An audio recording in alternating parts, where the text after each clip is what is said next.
real. Oh, okay, I think we're online. So, welcome, brethren. It's been a while, people. Me and Shine decided to come on and just talk about some stuff because we felt like we needed to, and it's been a while since anyone has had really anything to say. I think Yeah, uh, there's it's been some been struggles. it's been pretty dry and scarce. I mean, me and Shiny were just talking about this a minute ago. How it seems to me since time has gone by, there hasn't been any. There really hasn't been any kind of place to go and talk like it used to be back in the day, and I think that's a very very important thing because the world's tough out there, and especially nowadays, there is it's difficult to find places of solitude. And I think when you have groups that you can discuss your problems and concerns with, and maybe people might not understand those problems or concerns, um, I think it's important that you do have that because it's almost a form of therapy, because the world is just getting to be a place of just there's a lot of really bad stuff going on all the time, and everyone knows that. And when you have ability to kind of hang out and just get some stuff off your chest, I mean that stuff really helps. And I think it helps even more nowadays because of just all the stress, worrying about your job, worrying about your familial concerns and all that stuff. That stuff can be overbearing when you sit in your room and have to contemplate that on your own. And so anyways, that's kind of the introduction. I mean, I think that's Yeah, the well main said. reason. Well said, Element. Took the words right out of my mouth there. I think. Well, I was just mentioning to Element that something that I've noticed. Some of the guys that are still carrying the MGTOW label are trying to do is that old tradition that was started a few years ago, where this particular group of men from the manosphere would, in particular seasonal times where it was quite well, the statistics show the highest rate of suicides normally Christmas, New Year's, Valentine's Day. We always used to have a long podcast. I remember we used to do like a 24-hour one for to count New Year's Day in for Hmm. men all over the world, and yeah, we just didn't realize how important it was to a lot of guys. And I was just mentioning to Element how men used to, I guess, get together in bars or clubs or even just around each other's homes where they play some poker maybe, or uh, just get together and have a general camaraderie. But I was adding to the point that men need to get together and feel like they're doing something. Not just get together and just sit there like Hmm. vegetables, but get together, play some games or share some experiences, and most of all, talk about the things that are important to them. And normally, these are things they can't talk to with other men. And yeah, Well, I have to give a shout out to Whiskey. I know Whiskey. He's trying to do it. I know Christmas time and New Year's Day. He was trying to do it, but I do feel that like he's wanting some help. He's struggling, and I think he's you taken a mentioned. lot of the load on himself. I mean, he's having to carry the burden of trying to get everyone together and trying to talk about something that people want to hear. And that's a tough thing to do because we know people in the past that we've been engaged with that have done that, and it fell through because of various reasons. But yeah, he's got a big burden that he's got to take on. And um, It is a I big burden. It is a big burden, and people can be very critical because obviously you're sticking your neck out there. Your voice is out in public. Your opinions are open to public criticism, and it's not as if we're pandering to anybody. This is a very niche this is a very niche philosophy that this group is trying to adopt here. So absolutely, I can feel for people that are trying to, trying to reach out to guys that are trying to break away, as we mentioned earlier, Element, trying to break away from the gynocentric matrix. But yeah, I think he was trying to say there before I cut in. Oh, you're right. I mean, it's back in the day, people used to, before politics became what it is now, they used to sit around and discuss things. That they would strategize and figure out, well, should I do this? Should I actually support this person or whatever? And they compare notes and say, well, this is what I think. And, I think nowadays that's a missing element of our society. And for people need to get together and be with other people, not all the time. Sometimes I have to have a break from people just to regenerate and not sound rhetorical and go over the same things all over again. But it's a very important thing to have. And I think even more so, it's even more than it has ever been before. It's more important now because of the times that we live in. And being able to share what's the weight and put that on someone else, to have them listen to it in a understanding way and say, look, I'm going through some really tough stuff right now, and this is how I feel about it, and I need to talk about it.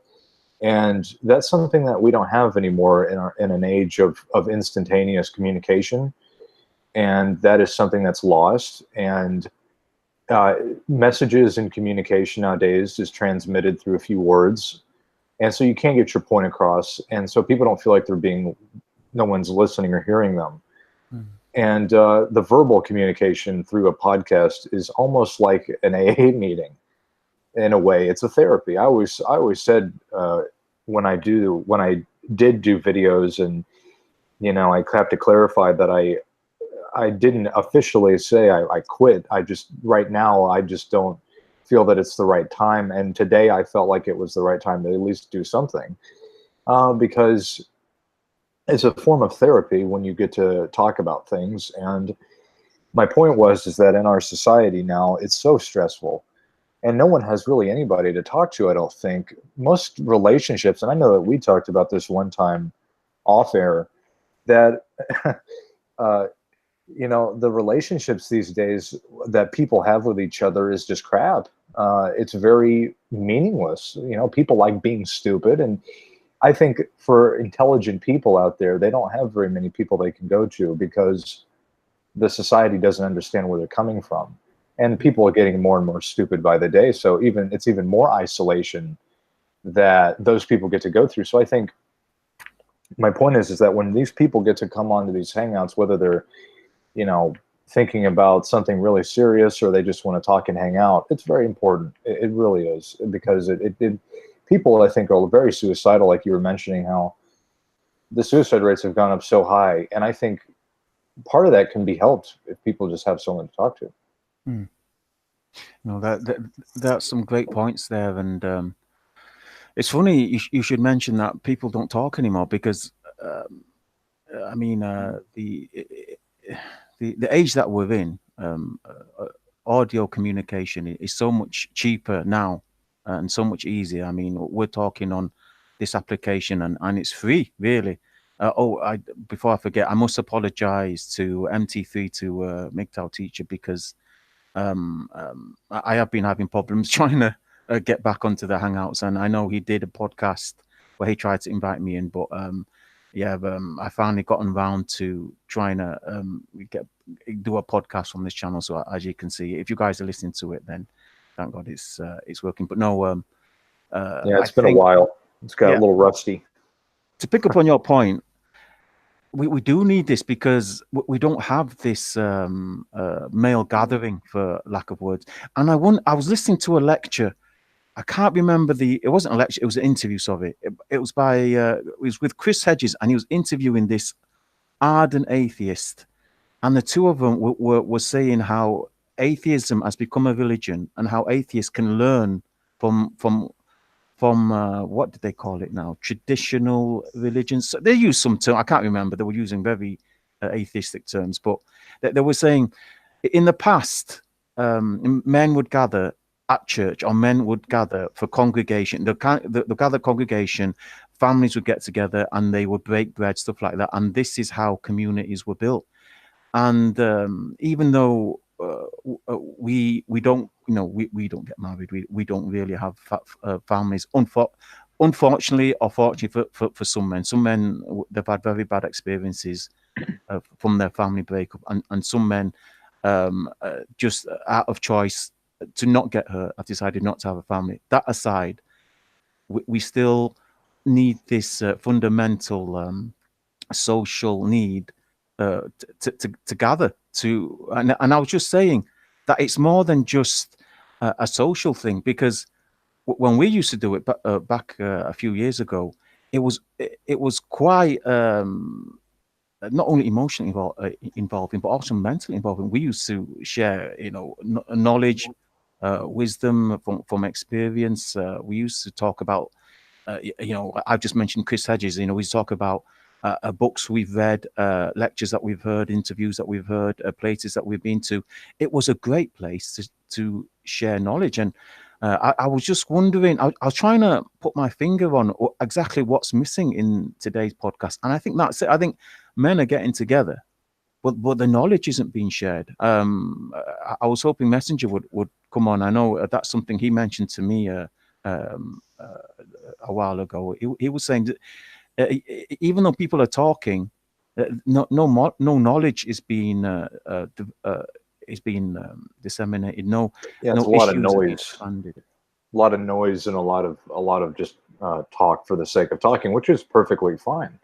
But there is a need for, I think there's a great need for people to understand what's going on in the world right now. And I do it with Johnny on Esoteric Lectures. We do it in our little way. It doesn't have to be that way. It can be any way. Everyone has different things they can specialize in or talk about that they want to disseminate information. Some of it's very cerebral. Some of it's kind of out there. But these are the whole point is to try to figure out what's going on, and that's the whole point. And I think, one thing I've found myself doing is I think the whole format of radio has really come into its own, especially nowadays. I find myself listening to podcasts. My two forms of entertainment now is I like to watch Netflix and I like to listen to podcasts. I don't listen to many podcasts as much as I used to. I have maybe 2 or 3 people that I listen to. I don't even listen to my local radio because it sucks. I mean, the reason why is because it's a form of, it's like you're talking in someone's living room, and that gives it's an artificial way of feeling connected with someone that you might not be able to meet in person, or people of like mind like that you might not be able to meet in person. And I think through podcasts like this, that's something that is really can really be achieved, to meet people with like minds and make people just not feel. I think what it really is that people are so lonely now because of the world we live in and all the other things that go along with that they just want to listen to someone talk. It makes them feel better. It's a comforting thing to listen to someone talk about issues that they might not have available or be able to have other people talk to them about. And when you can do it properly, it really is really something amazing. Great radio is, or just a podcast really is something that I find indispensably valuable, even for many different reasons, because you have the information that you talk about. You have the camaraderie of listening to someone speak, which makes you feel comfortable. You have the ability for everyone to get together and engage in it. And you can bring guests on and all that stuff. And that's very important. And that's something like me and Shining, one of the reasons that we were just decided to do this randomly is because this is something that I've noticed hasn't been happening through some of the communities that we were a part of, or still am, but maybe not so involved. And people are really, I think, there's a lot of dead water out there right now, and it's stagnant. That's a wonderful point you pulled out there. If I can just touch upon that, you talked about loneliness. You can tell I've been listening to lectures. I heard a lecture a couple of weeks ago about loneliness. Was it you who shared it with me, or was it Messenger? somebody shared this It might have lecture been Messenger. on think I about shared anything loneliness, like that. and they were saying how when you're hungry, before you suffer from malnutrition, you feel hunger. Before you suffer from dehydration, you feel thirsty. All these things, and one thinker was stating that loneliness is a prelude to some mental condition. I can't remember. Forgive me. I can't remember as That's well as I okay. used to. But he was making a very interesting point. Now, if you guys I've been following our old channels. Loneliness was something we used to talk about, and something that me and Messenger used to talk about was what is the difference between loneliness and solitude? Why is it one man can excel, i.e., he'll create wonderful music, he'll make a beautiful script, he'll do brilliant works of art when he's alone, and another guy he'll go crazy. Why is it in prison? Solitary confinement is like the worst punishment. So, Oh, this is Messenger. You just jumped in. Hey, Messenger. How's my sound? You sound wonderful. How's life? That's good. That's good. How It's you been doing? 1,000,000 years and a half. It was last year. yeah, Wow, that's a long time. It's been that long, huh? That's crazy. Yeah. happy to hear from you. I know me and you we were going to talk personally, but me and Element we thought, well, while we're waiting, we'll do a podcast. We'll wait for Reggie to do a podcast. But yeah, thanks for joining us, Messenger. Have you been able to follow what we've been saying? Yeah, I did. I listened to the last 10 minutes or so. I don't really know what's happened to the podcast thing. It's like you say, years ago we used to do this, and we would speak for hours, maybe too long sometimes, and it would get in the way of life. And I think that's why a lot of people dropped out, because we were doing some long podcasts. And they weren't all live. I mean, it was just people, we were speaking to like-minded men. But now it's become more of it's less about connecting with people and more about promoting yourself, or getting popularity for your channel, or obviously looking for donations and that sort of stuff.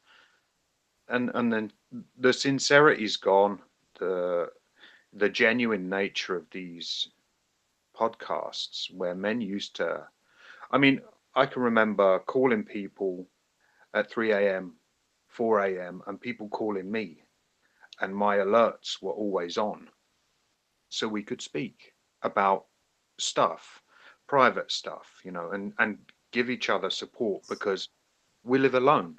Most of us live alone. And that stopped. And I find myself turning off my notifications, because most of it was make another video, do this, do that. And it was all, it became more about what have you got to offer, what's happening next, and people looking for answers. And yeah, the whole thing became like, I don't know, a bit like a part-time job. Mm. Whereas before it was just like calling a friend, and you would just call someone and say, how you doing, what's going on, and then discuss the topics of the week or the month or whatever. If I may, I'd like to pick up on an issue that Aaron Rubin, thank you for joining us, Aaron. He mentioned that it's and I apologize if I'm rehashing old issues, but I think these issues haven't been talked about for it's going on for over a year now. So the issue is, Evan said that masculinity is being erased from society, and that's absolutely, this is something this used to be one of the mainstay of our podcast. This used to be one of the mainstay of the topics that I would base my videos on. And I mean, when men go about their daily business, when men go to work, he's not being himself really. When he goes to work, he's playing a role. He's performing his duty to a position. Even when men are at home, when he's at his parents' house, he's playing the role of the son.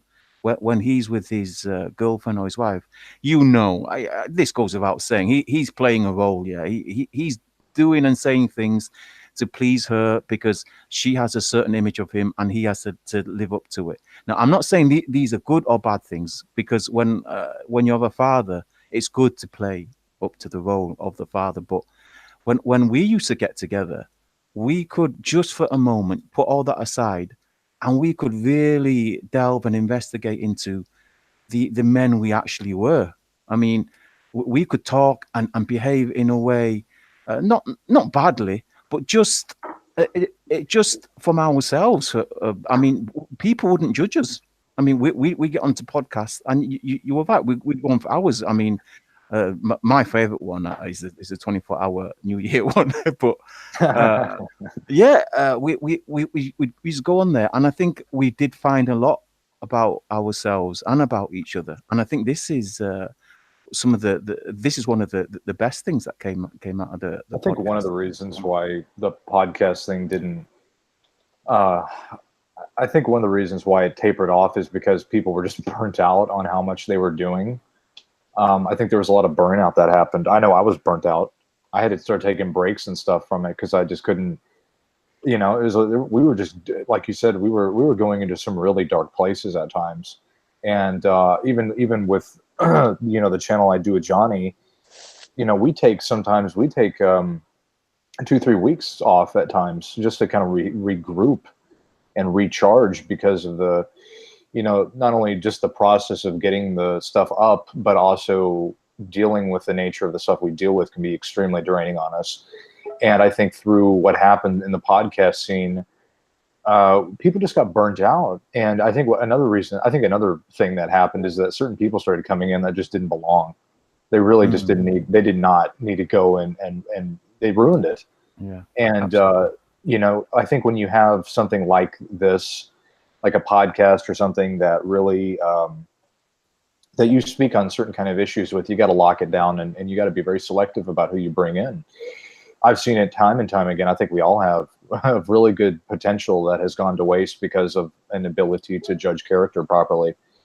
And that has ruined a lot of good things that have happened. And that's why, you know, whenever I, you know, did podcasts or just do videos, I pretty much let no one else on. I was only me because I knew what I wanted to talk about. I knew how I wanted to do it, and I wasn't going to let someone come in there and ruin it for me because it was my little space, you know. It was like my little thing. And I think if it was to start again, I guess that's a good thing. That another way of you know, tying this in is that if this thing was to happen again and people started to do the hangouts, it would have to be locked down. I mean, it would have to be a thing where, you know, you only let certain people in that you really trust.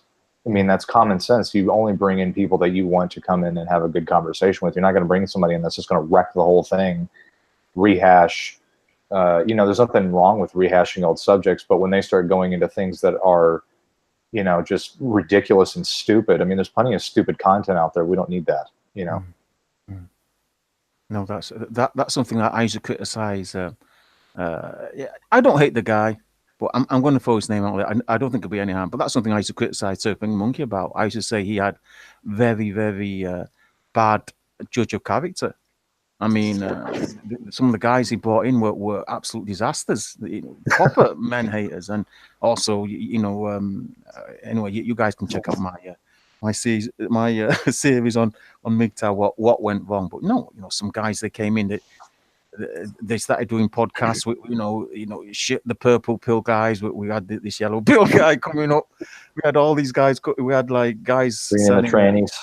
Yeah, exactly. We had like all these people that, yeah, it went down south. It really did, didn't it? The thing is, it wouldn't have been so bad if guys didn't give them so much attention. I mean, that Nola girl, she only got big because the MGTOW guys started picking, or the guys that follow MGTOW started picking up on her. I mean, you know, they got attention through men that should have known better. Yeah, you find her interesting. Oh wow, there's this woman. She's parroting the stuff that we've been saying for all this time. Yeah, so what? Yeah. Put it down. Who cares? That's we've got our own discussion going. Let whatever audience she's trying to catch listen to her. Well, I want to ask Messenger. Messenger. It's been a while. What's how's things been? Is there anything that you're working on now that is of any interest or about anything? Well, how's life been? Oh, life is good. Life is easy. I don't know, working on things. It sort of ties in with what you were saying. People rehashing old subjects and people parroting what ourselves and other people used to say. We're past that. And it's the same with the burnout thing. There's only a certain amount of time you can spend talking about these things. And like you say about you and Johnny, some of the stuff you talk about is dark. And some of the stuff we used to talk about is dark. And yeah, you can't stay in that space for too long. So we've moved on in a positive way. There used to be that old cliche thing, move on, and it was an old Nico thing, Nico and Dark Knight. Remember them? Telling everyone to move on, and they're basically what they were saying Oh is yeah. right. Let's just go back and get girlfriends, and that was their idea of moving on. But we've moved on in a way that doesn't appeal to many. So when you make videos about something that isn't about gender equality or feminism or divorce or all that sort of stuff, all that stuff they're hot topics now. When you stop making those videos, your views tail off and people forget you exist. But for your own sanity, you have to stop making those videos so much. I mean, obviously, that's where we come from. That's what brought us here, and it pisses us off. Of course, it pisses us off. When we hear about men being degraded or men being used and disposed of, yes, it's still there. But for us to do that day in, day out, we can't do it. So Mm-hmm. I myself have just got this work life balance thing going. So I do enough to support myself, and obviously I've got a daughter, so I do enough to support myself and my daughter. But I'm not going to kill myself working like I've seen so many men do. And I take a fair bit of time off. I have like these mini retirements where I say, no, I'm not coming in this week. You can carry on without me, and I'll go for walks and read and study, because study on top of work becomes more pressure. And then there's other ways we look to improve ourselves. And I know lots of people, they go off in different directions. Felix, I've heard, I spoke to Warhorse, and Warhorse said Felix is heavily into his Buddhism now, or into Buddhism now, because that works for him. And that's a positive study. It takes you away from this dark place. I mean, I watch content from time to time, old videos, to remind me how far we've come. But it always leaves me feeling heavy. And if I think about making videos about those sort of subjects, it's like a storm brewing. You think, oh, do I want to go back and be this character again?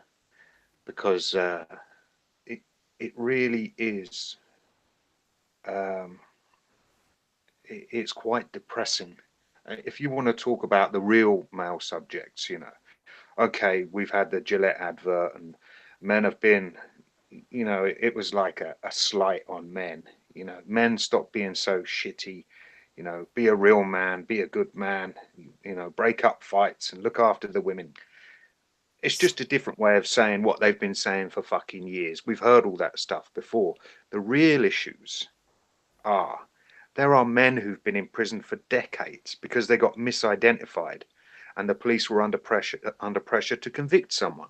Those men have been robbed of 20, 30, 40 years of their life. There's a website called the Innocence Project. If you go there, you'll see the true inequalities men suffer.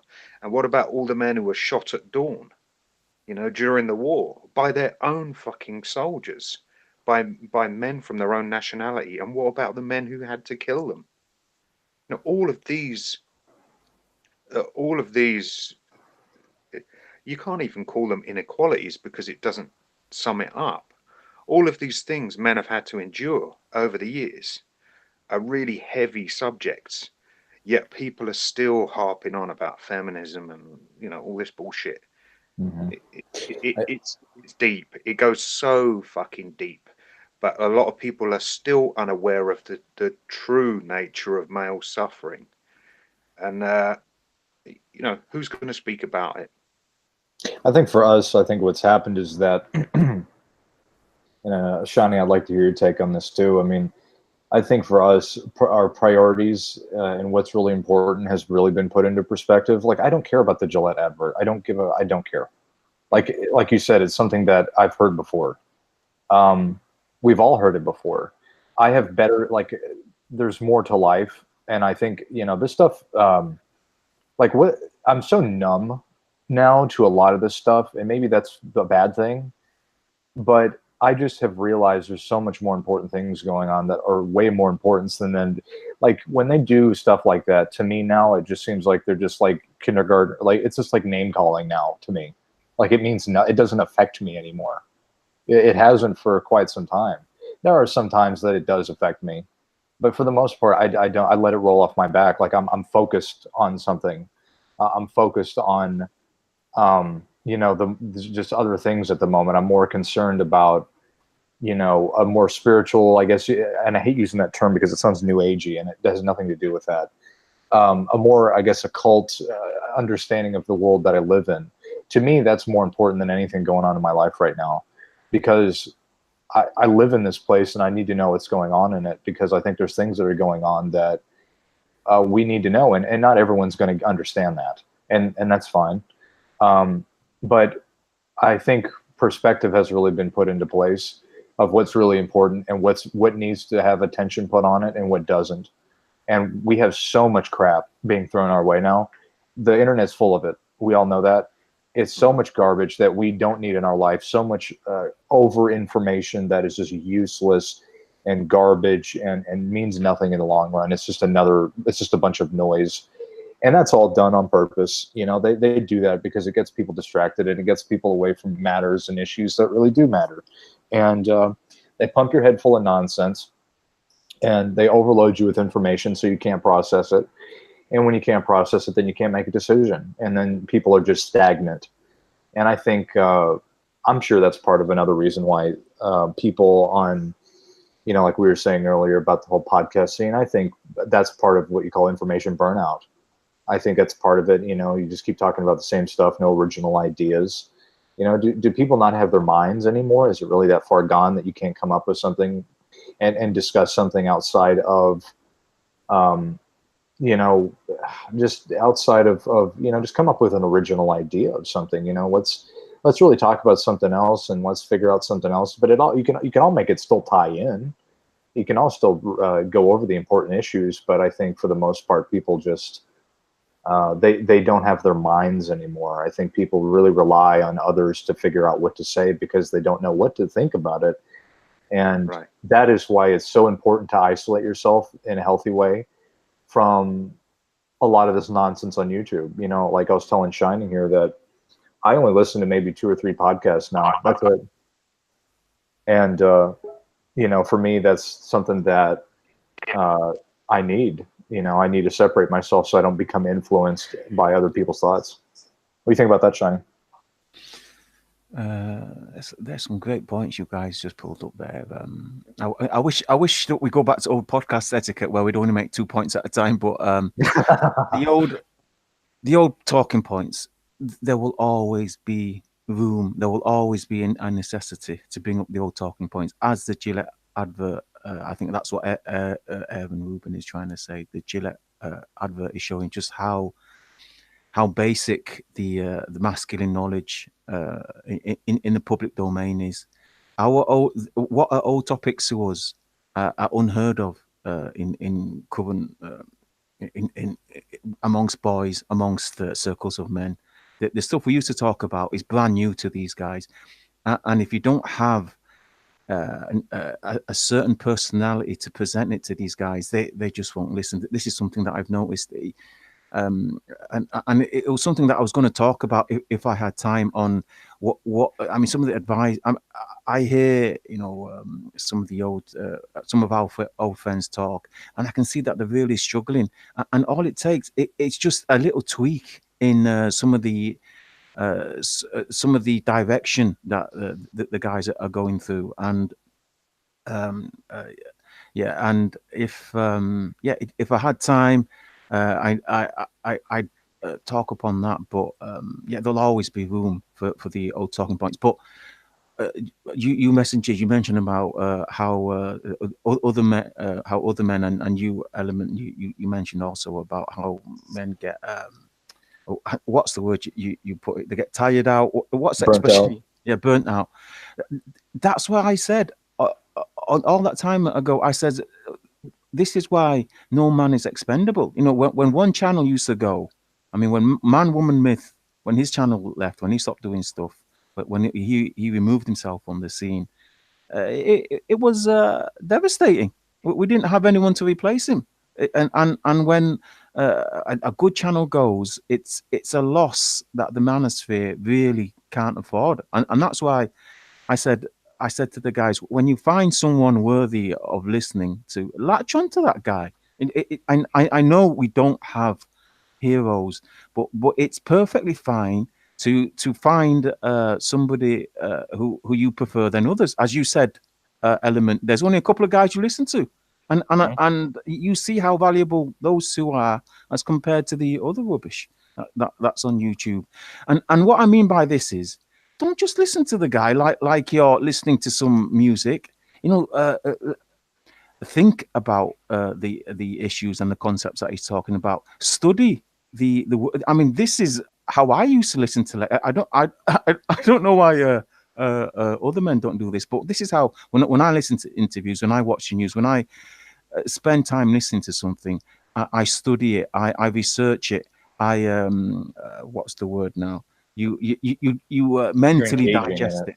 Yeah, don't just listen to it like it's some it's some entertainment, because you're not learning it. You're not learning anything. And I think maybe this is a skill that's lost in our society. I think it's a house of cards. I think once one channel that really talks about something important goes, all of them fall. Because they base their, they look so highly of them, maybe.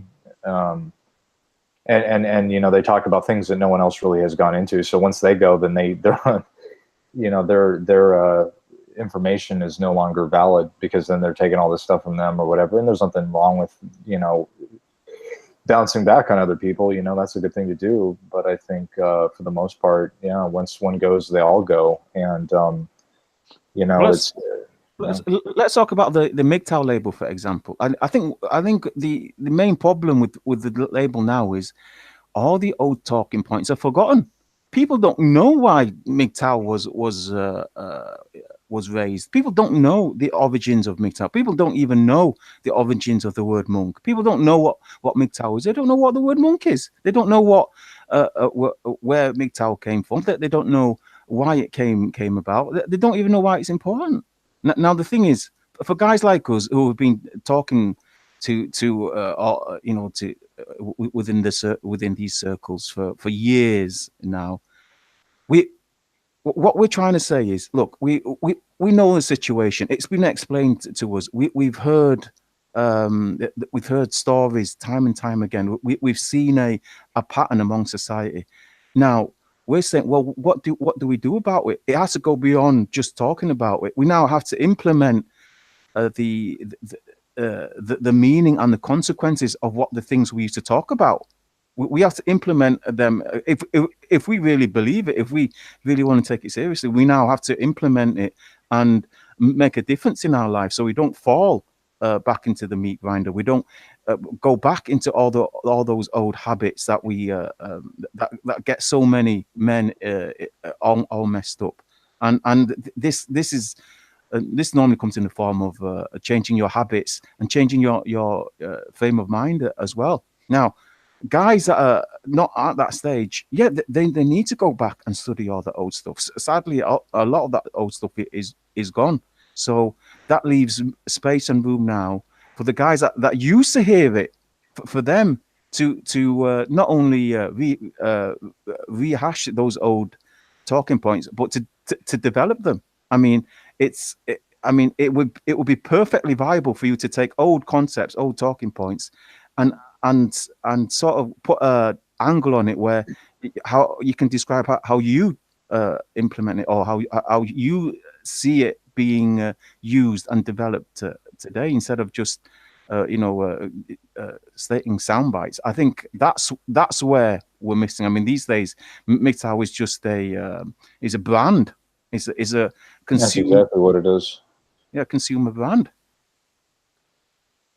Yeah, I mean, Bolton Lad says, can you go over the original talking points? I think for all of us back then, it depends where we came from, and there was as much infighting years ago. I think there's less now. Is there less now? I don't really follow it, but we used to fight, and we would disagree, and when we disagreed, we would all come together and air it out. Everybody who had been involved was invited to the hangout, and if you had something to say, there was your chance to say it. And we would do that because we felt passionately about the subject. You know, we weren't just parroting old subjects to get some more donations and any of that shit. You know, the old talking points for us came from experience. That's why we were passionate. And I've listened to Element's old videos, and Element's got a family history, which has influenced his decisions and the choices he's made in life. And yourself and myself shining, obviously we've got our history in the family courts and all of that. So we all bring something different. We've all seen family breakdown from different perspectives. So our talking points, I'll speak for myself. I fell out with a lot of people basically because I accused them of talking shit. And looking back, the people I disagreed with were all disagreeing with me. And not one of them had any experience of the things I was talking about. And that's why, you know, it becomes really fucking tiresome to try and convince something or convince someone of something they've never seen before. And they're telling you, you know, it's not that bad, or it can't be like that, or, you know, you're exaggerating, or basically gaslighting you the way a female would. You know, oh, you're making it all up. It's not that bad. You're a crybaby, you know, and this terrible word cuck that comes into it now, you know, which basically does exactly what one of the old talking points said that women were doing to men. It shames men. Ah, look at you, you got cucked. Really? Is that how men treat men? We had some chivalry back then. You know, we had the balls to have a hangout and call people out and thrash it out because we disagreed on things. Now, I don't know what the talking points are now. I mean, obviously, things from TV and social media, like the Gillette advert, whatever, everybody jumps on it. They see a video come out, it's a hot topic, right? I'll make a video about it quickly so I can get loads of views, get some ad revenue and whatever else. You know, don't bullshit me, man. Don't bullshit me, current MGTOW content producers. That's what you're all about. Jump on the Gillette ad, not because you give a fuck about it, but because you want subs and views and donations and ad revenue. That's what it's become about. But to really understand why we came to this place and why we don't ask for money, it's something you have to experience. And I'm not trying to be condescending or say that we're the only ones that know. I'm just saying, when men come to this space and they speak, like MGTOW Cayman, you know, that guy started making videos again, and he's one of the very, very few people I'll listen to because if you go through his content, he's actually got advice from experience, and that is worth its weight in gold. You know, listening to old talking points rehashed by other people who haven't researched anything, haven't experienced anything, it's all hollow, you know, it's all insincere and fake in my eyes. And it's inaccurate a lot of the time as well. You know, there's a lot of logical fallacies being bandied around in the name of truth, but it's like Element says, there's over information. People are finding more than one way to say the same thing, and if you overlay what's being said, you know, they're all contradicting each other. So what's the word? I mean, Feels like mass confusion is really what it is. well, it is, and the I sort of struggle to find the words. You know, it meant something back then. It meant It's been something. diluted. You know, it's been really diluted and watered down. Yeah, yeah. Yeah, Well, I mean, there's a lot of finger pointing. There's a lot of look at this, look at that, look at the way they speak about men. You know, what are we going to do about it? It's like Shining says, you know, what solutions, what directions are are we going in? What solutions are we offering men, rather than just saying, look at this, look at that. You know, this is terrible. Look at the way yes, raise awareness, but that MGTOW brand, as it's now become, has been around for so long and it hasn't developed. And that's why I think we get pissed off and burned out. Everybody's saying, or I'll use Law's analogy. You remember Life After Women? yeah. He used that analogy of the hole in the fence. And he said, when you find a hole in the fence, you don't just stand there talking about it. You go through it. And all I can see is this MGTOW thing, this hole in the fence, and everyone's saying, oh, that's what's wrong with society. That's what's wrong with women. That's what's wrong with men, whatever, you know. And they're all stood there around this hole in the fence fucking talking about it, saying the same things year after year. Where's the solutions, you know? And this buzzword, self-actualization, you know, it's not a destination. It is an ongoing, lifelong struggle to be the best you can be. And you're not going to be the best you can be if you live in the past. You know, you have to sort of, it's like Element, you know, studying esotericism and Gnosticism. You know, all those things are positive pursuits. You got to move past this constant rumination about, you know, how badly we're treated, because yes, you can't deny it, but at some point you've got to snap out of the victim mindset, because I see a lot of people got pissed off with me, and I got hate mail. They're saying, oh, I used to come back and watch your videos all the time, and I'd be like, fuck, man, that's 5 years you've been watching that video, you know, that's bad for you now. Please don't watch that video anymore. Please get out of that fucking place. I didn't make it so you could sit there and feel sorry for yourself for fucking 5 years. That's not what we're about. And I'm not being cruel to men. What I'm saying is, I don't want men to feel sad. You know, We're trying to get you out of there. We're trying to not make you sad. We're trying to tell you that this is happening. That we know that it's happening to you. I mean, this is one of the old talking points. You called it gaslighting. I could never associate that term with it. But yeah, they are telling men, you know, it's not really happening. It's in your head, or suck it up, you know. But yeah, you're right. I mean, it comes to a point you have to apply the knowledge now. Okay, you know the situation. We hope that you know the situation. We hope you have clarity on it. We hope you understand what the matrix is.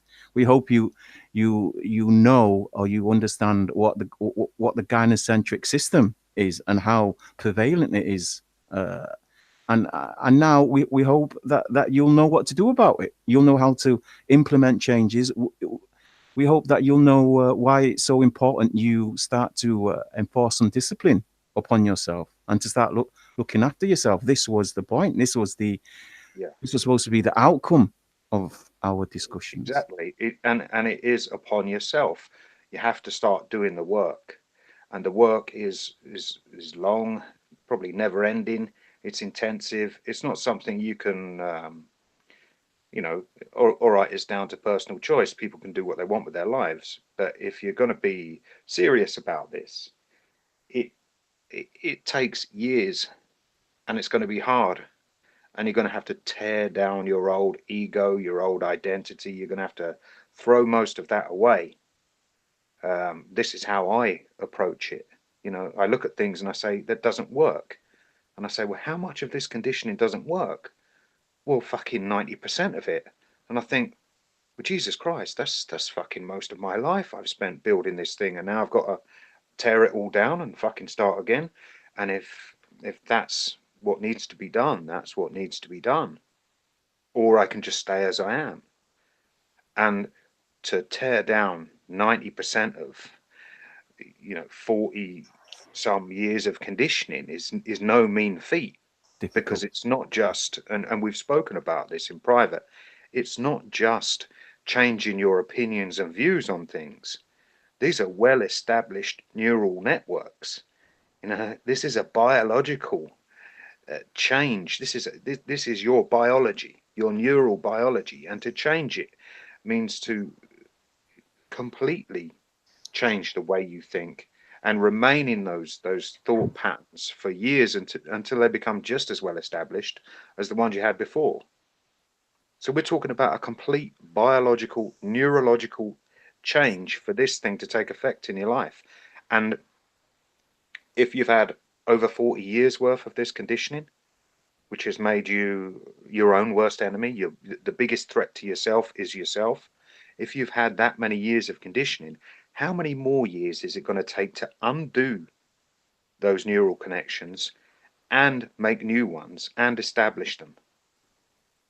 It's not just about watching YouTube videos and, changing your opinion on a few things, taking this red pill.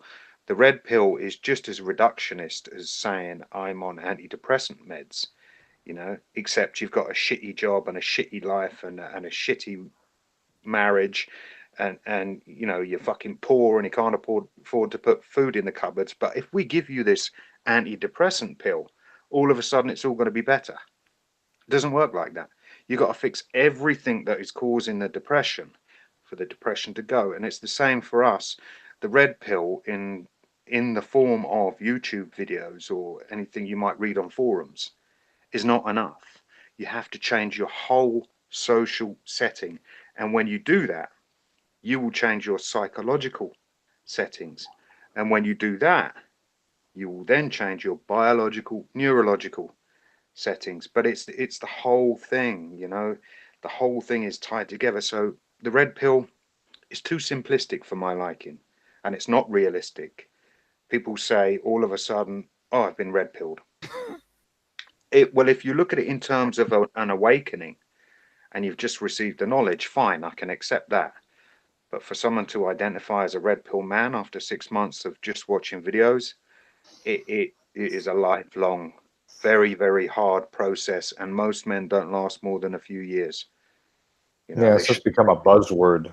It's something to say to get people to. It's like a password. It's like, what's the password? It's like red pill. It's like, okay, you're in. And that's about it.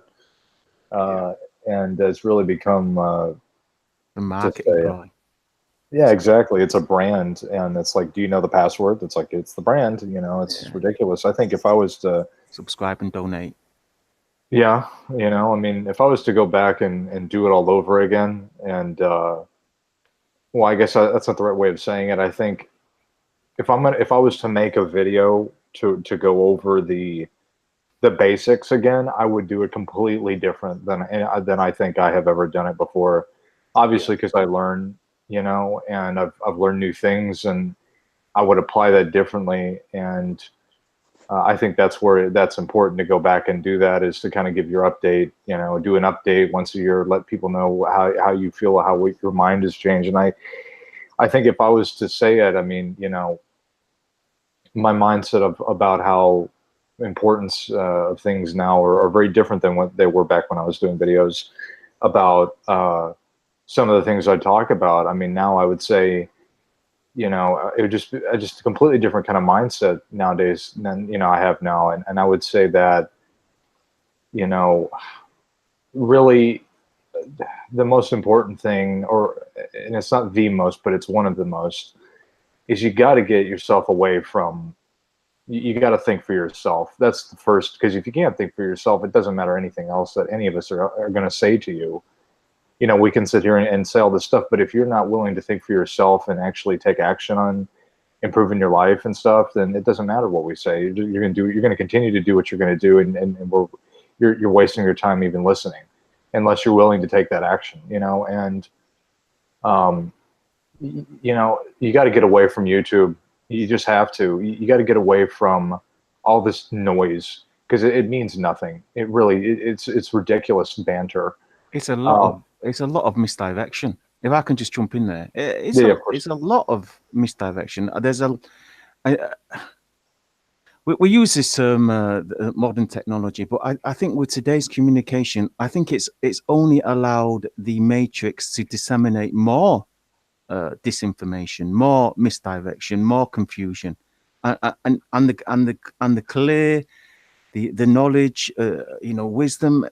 It's drowned out by all that noise. I mean, I was listening to one of these red pill guys, yeah, because once you watch one video, YouTube just keeps on putting them in your recommendation. You will regret it.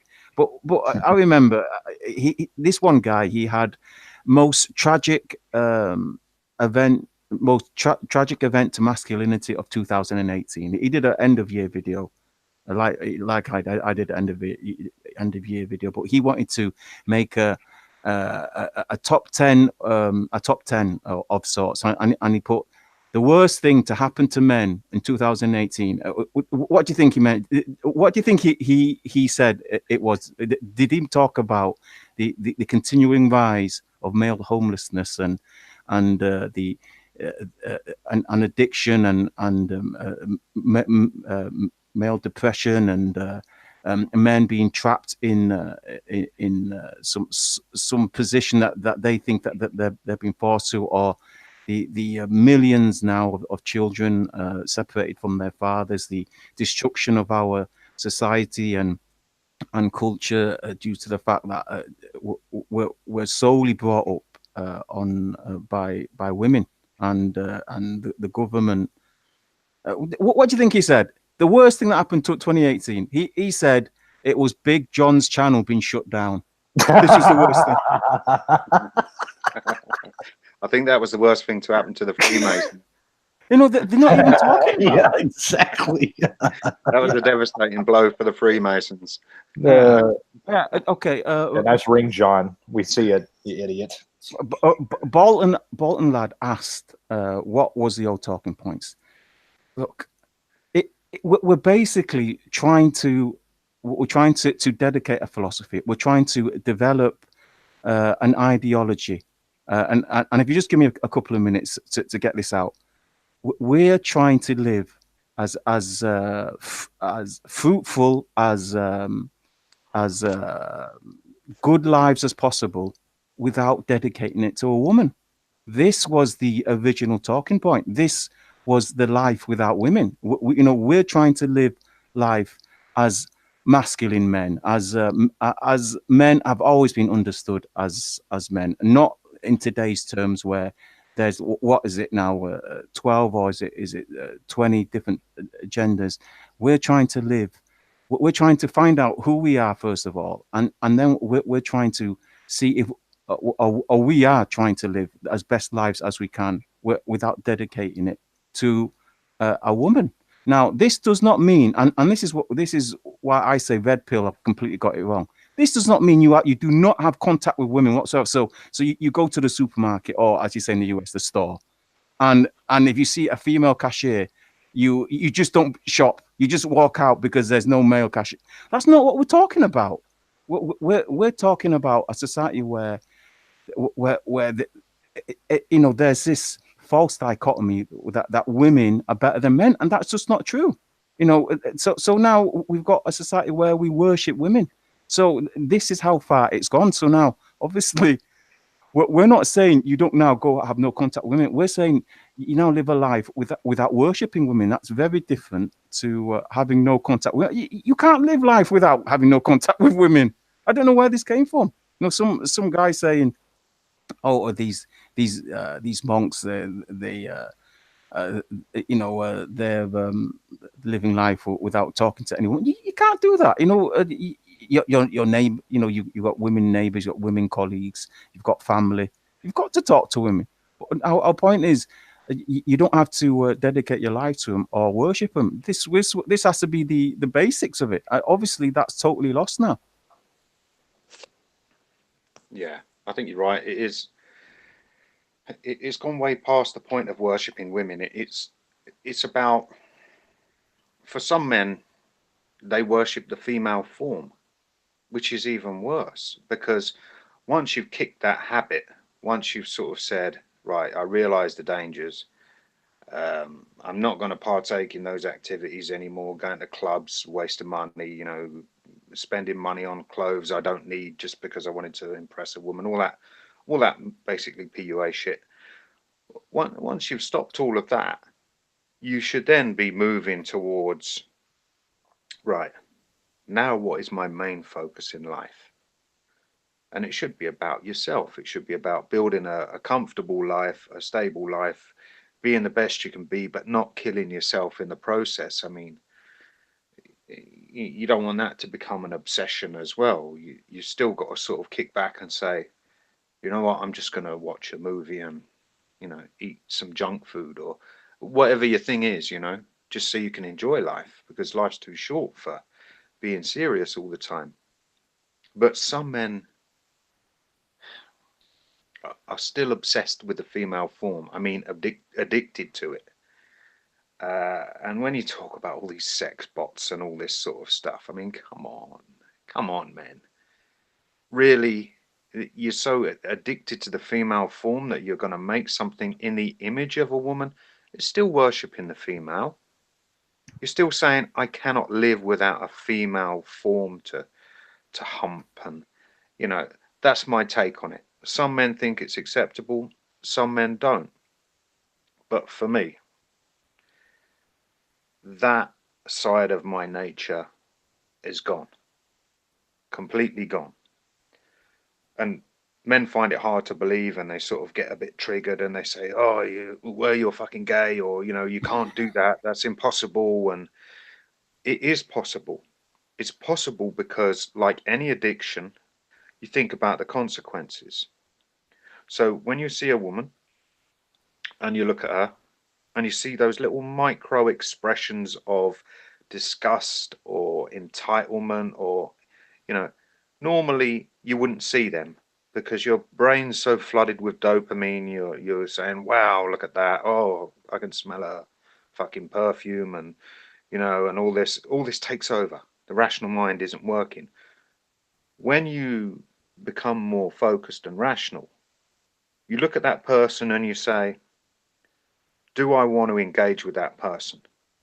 That's my first thought all the time. All people, I look and I think, what is that person? What are their intentions? And 99.9% of the time when I see women, I look at them and I go, that fucker is up to no good. And it's not me being hyper vigilant or paranoid. It's me just looking at them and seeing right through everything. And the more makeup they've got on and the more fucking perfume they've got on, the bigger their nails are and the more money they've spent on their appearance, it's a cover up, for the fact that they're a horrible narcissist. And people will accuse you of being a misogynist or whatever. But the fact of the matter is, they just don't bring anything positive to your life. So, when I notice all the negative traits, even if I see one, I think, nah, there's nothing there, It's not even worth a conversation or acknowledging them, and they just really don't exist to me, you know, and I do go out of my way to avoid them. I have to say, you know, I look and I think, right, there's a bunch of fucking women over there. I need to avoid that situation because it's just a waste of fucking time. It's going to give me a headache. You know, they're going to say something stupid, or, you know, they're just going to, you know, in some way it's going to take away from me, that encounter. So I don't bother. I really don't bother anymore. And it sounds extreme, and you know, people will say, oh, it's a defense mechanism. You got to let the past go and all that sort of stuff. It's Yeah, it's it's just it's just me being realistic. I'm just being realistic and saying to myself, don't bother with them anymore. you got to And protect yourself. You know, you have to, you got to protect yourself nowadays, because you know, it's just a form of, it's, you know, it's like saying, well, don't go over there because there's mines in the field. And it's just like, well, you got to get over yourself. It's like, what are you talking about? You got to get over myself. There's mines in that field. Don't go over there. Get over yourself. There's no mines in the field. It's like they don't have any ability to have any kind of common I think sense. You know? I think that's where your frustration is, because we talked about this years ago. We got this all out of the way early on, and the thing is, that doesn't even come into our formula anymore during our, you know, when we're trying to plan for the week or plan for the day. You know, women or romantic relationships don't even come into our calculations, our formula anymore. But we have to face the facts that most guys, number one, can't do that, and number two, won't do that. You know, a lot of guys just. I remember in the early days of my channel, one guy says, if I told all my friends that MGTOW was about never having a girlfriend again, all of them would run away, and this is our point. You guys cannot live without women. You can't live without that pussy. You can't do it. And therein is your problem. They will use that against you for the rest of your life. You are a slave. That well, is the matrix. You are controlled. And I know why you're frustrated, because we don't even talk about it anymore. You know, let's be objective though. Sorry to jump in, Shining, but let's be objective about it. I mean, now these men are saying, you know, you can't do it, or they're projecting and saying I can't do it. So when they're saying you can't live without women and whatever else, they're saying I can't do it. But they still want the label, they still want the red pill identity, all of that sort of stuff. At what point would you say that they're not being true to themselves or anybody else? You know, at what point can you say, man, drop it? Drop the MGTOW bullshit, drop the red pill bullshit. You're no different to any other man out there, especially the ones who've got a girlfriend and still making content with the MGTOW label. Well, even more so the fucking married ones. I mean, what the fuck is that about? If there is one undeniable fact about identifying as MGTOW, is that you cannot be married, right? So at what point, what's the cut-off point where you say to men, right, we've established the fact you can't live without women, you know, at what point are you just the same as every other man who's ever walked the face of this earth? You know, your weakness is women. You will sacrifice yourself for them. You know, you will take chances with your future. You will go against all the advice you've given other men and all the advice other men have given you just because you can't do it. Now, why even give that a label? That's just called being a man. You know, it doesn't need a label. That's just what men have always done. So how I never understood how men can identify as MGTOW if they've got girlfriends, if they're still screwing around, and they say, you know, I'm going to have to repeat myself again, but they say, but I'm not marrying her. All right, you're not marrying her. You get that woman pregnant, she can take everything you've got. She can fuck you over for the next fucking 20, 30 years. And she will be in your life for that amount of time, whether you want that or not. You know, whether you leave town or not, you're still fucked. You know, that's still going to affect your life. That one fuck, was it worth it, really? So don't give me that, oh, I'm MGTOW, but I'm not getting married, you know, yeah, but I'm still screwing around. Because this again is someone who knows what they're talking about. I've never been married. Never been married, yet I've been through the family courts. I've been fucking to prison on a false accusation. I've been fucking homeless a couple of times, you know, because I've lost my home and the police have said you have to go because, you know, she gets the house and that's just the way it is. I've never been married, yet I've still been through all those ordeals. So I'm not fucking buying it. If you've got a girlfriend, if you're still fucking women, you don't get a label. You're just called a man. And that's it. And you're still susceptible to the same dangers we talk about. Nothing to do with getting married. And I know Vention made a comment once and said, yeah, but getting married is bad. Yes, getting married is bad, but they can still do the same things to you without being married if you get them pregnant. And that's All the what I've always said to men. Just be careful. Just be fucking careful and forget the MGTOW gang and all this bullshit. You know, you've got to really know what the consequences of your actions are before you can make an informed decision. But, you know, okay. I'm Just just reading the comments here. well. My quick advice to Shingles is take the lesser of the two evils. But yeah, but on your point, Messenger. Yeah, I mean, that's why we got so much hate, because we're saying, you know, there were guys that are coming in and say, I don't give a fuck about men, I just want to make some money, I just want to buy some gold. No names mentioned. And we said stuff like, well, why are you in MGTOW then? But and they're in MGTOW because they don't know what MGTOW means. And as for those people that used to hate on us because we used to say stuff like that, you know, I don't take the label out. I don't care. You know, I'll still search for the search for information that I'm looking for. I'll still live. I'll still continue to live a life where I can discover the things that I think I need to learn. But yeah, I think it's crazy how these married guys do MGTOW videos. you know, who cares, man? You know, You know what they should do? They should just start like making wedding band review videos.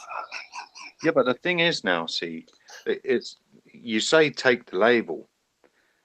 Who wants that label? I don't identify. If anything now, realistically speaking, and this is where the cult followers will get triggered, I am anti-MGTOW because MGTOW, by its current definition, or if it claims to have a solid philosophy, which I don't think it's ever had because they never agreed on anything with all their different levels, you know, excusing themselves of this and that.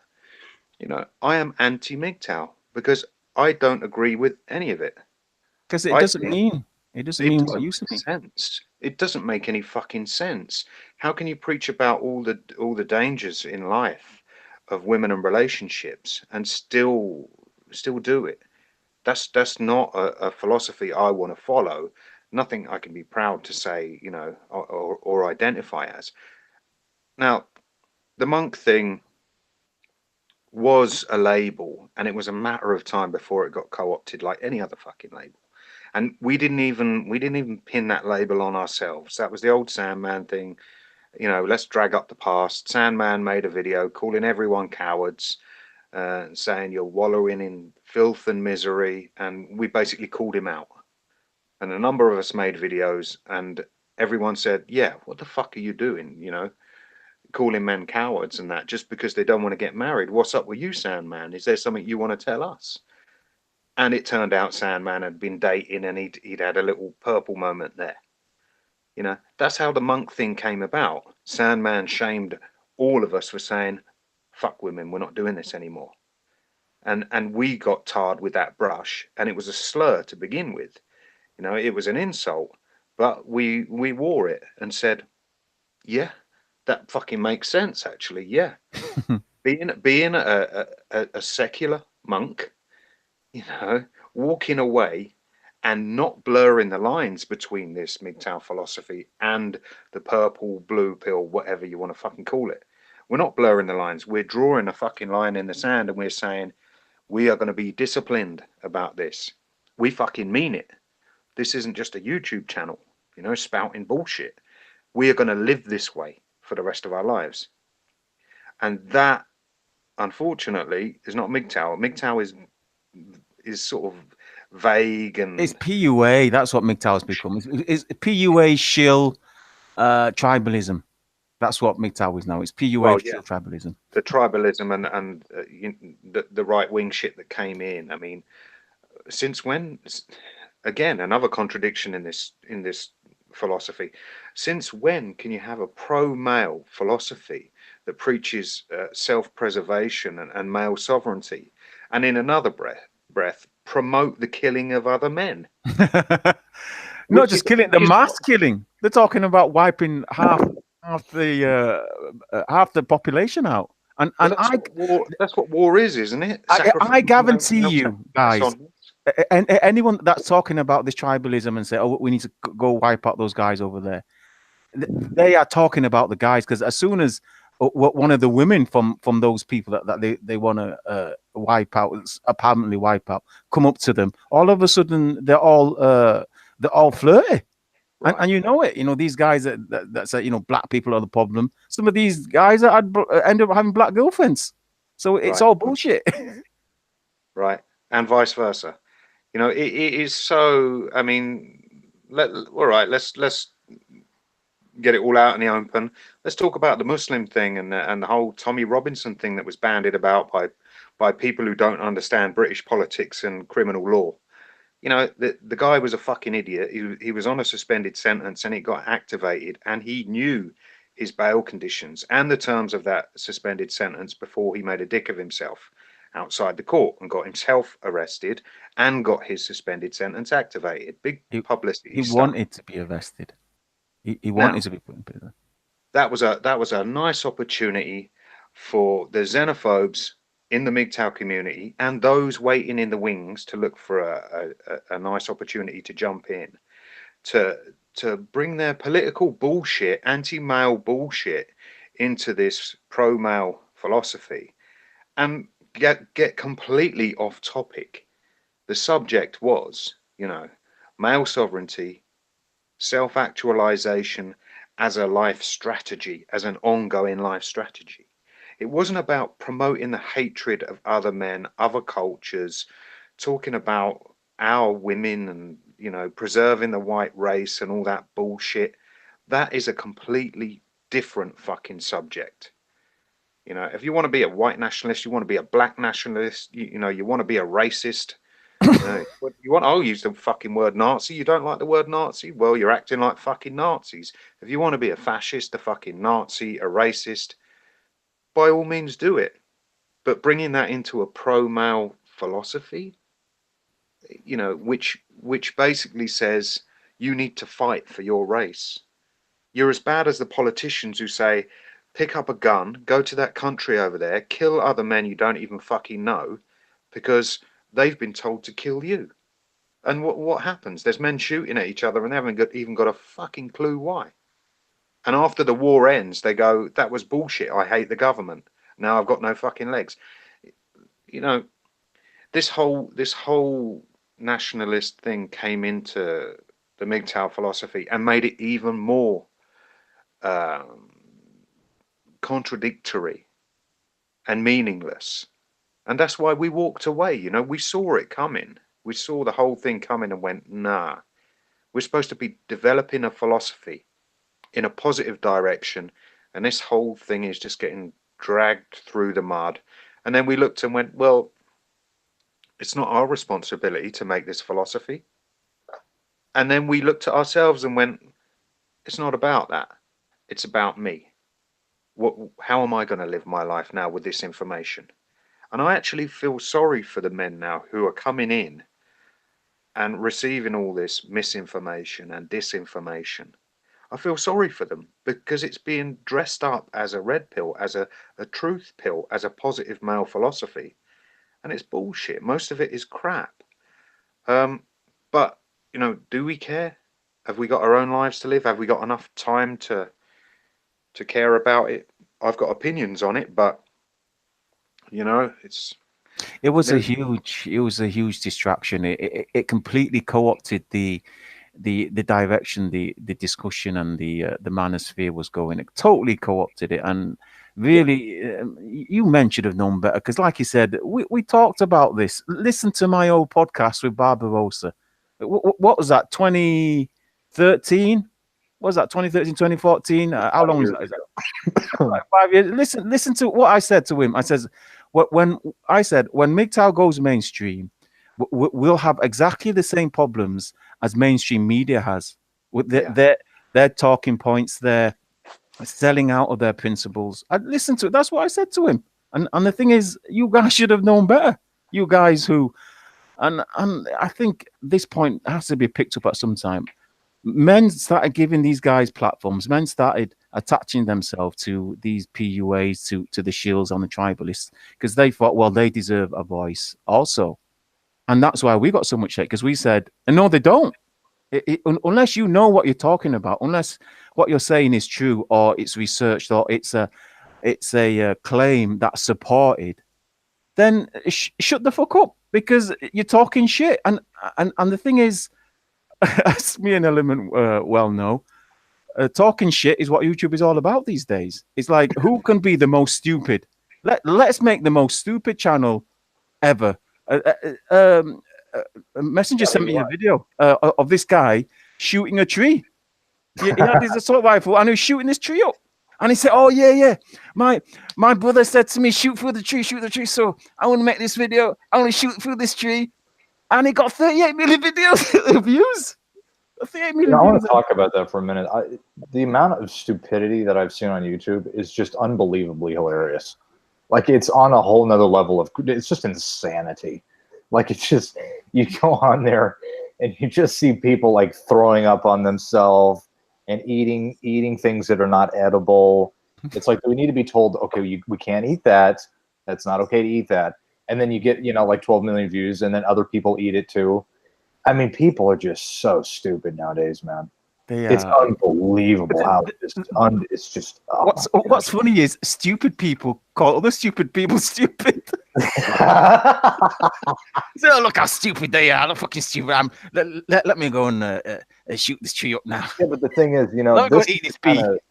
These are the kind of people in our society. This is why I just tell people, just live at home. Don't even go outside to check the mail anymore. Like, forget about it, because you don't know what's going to happen. Your neighbor could just run you over because they're putting makeup on and coming out of the driveway. It's unbelievable. It's all been a huge distraction, and the thing is, this is what the Matrix is. It covers. It's a cover over your eyes to see what's really going on. And so long as you're distracted, so long as you're acting stupid and following stupid and worshipping the pussy and telling everyone how much you hate it and how stupid everybody else is, you'll always be a slave. You'll always be stuck in the Matrix. It's a lack of maturity. It's a lack of common sense, and it is a side effect of a degrading society. It's a side effect of a degrading society, and it's a lack of spirituality, a lack of morals, a lack of common sense, a lack of intelligence, a lack of so many things. I could go on, and it's unfortunate, but it is the reality. And this is why, one of the reasons why Shining and I, we were talking about this and said, gosh, it's been a while since we've had listened to a good podcast, and I think this is why this stuff is important, that we meet like this, because there's the amount of ignorance and naivete out there is just unbearable. And so you can't, there's not many places for people to go to talk about this stuff. And,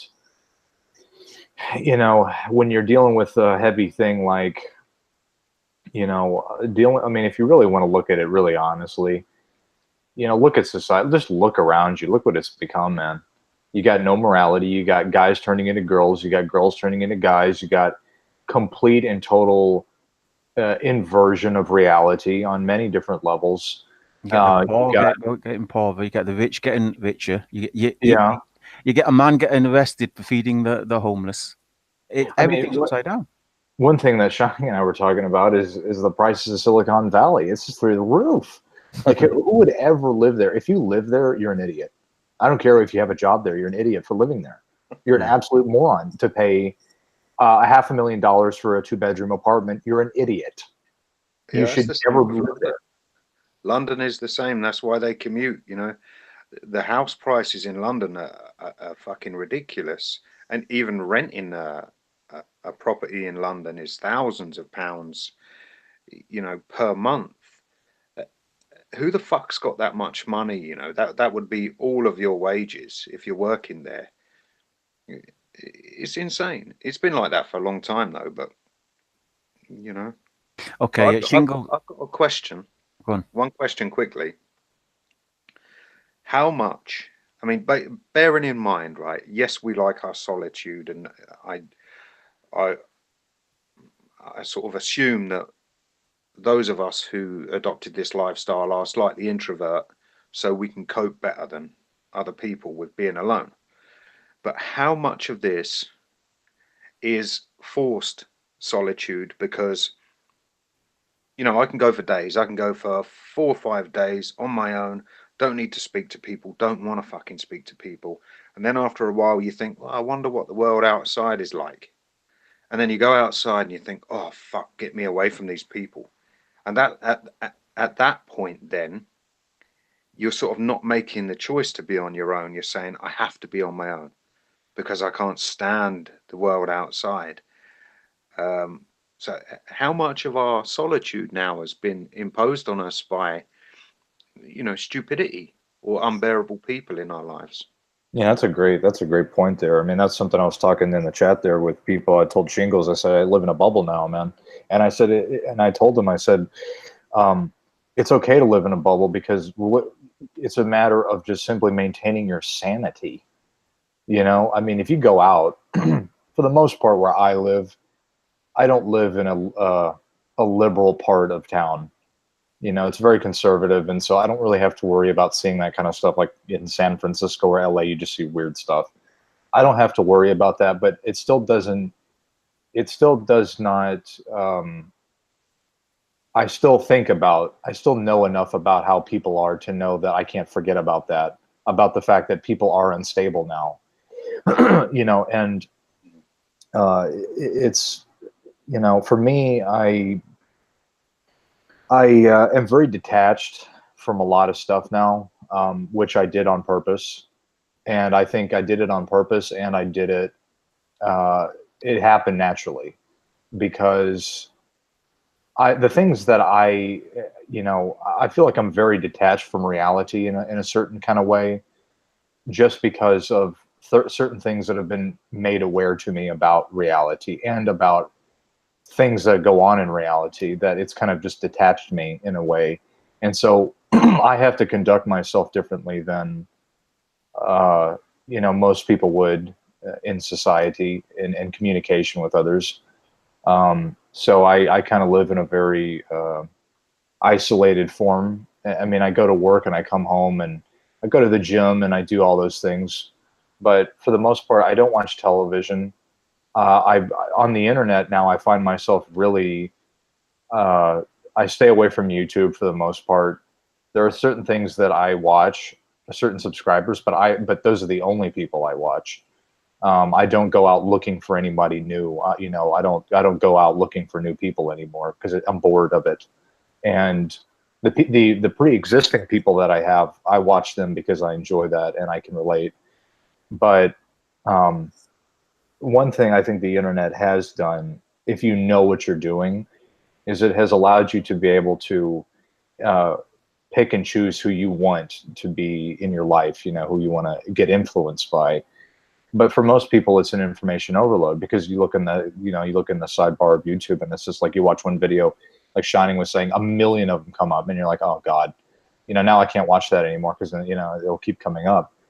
But I think your point there, Messenger, um, I think a lot of it is for those that understand it. They do it on purpose. I mean, I think we isolate ourselves to maintain our sanity. I think that's the biggest reason. That's why I do it, because I don't want to go watch, you know, television where you know, you have these shows called like what is that show called?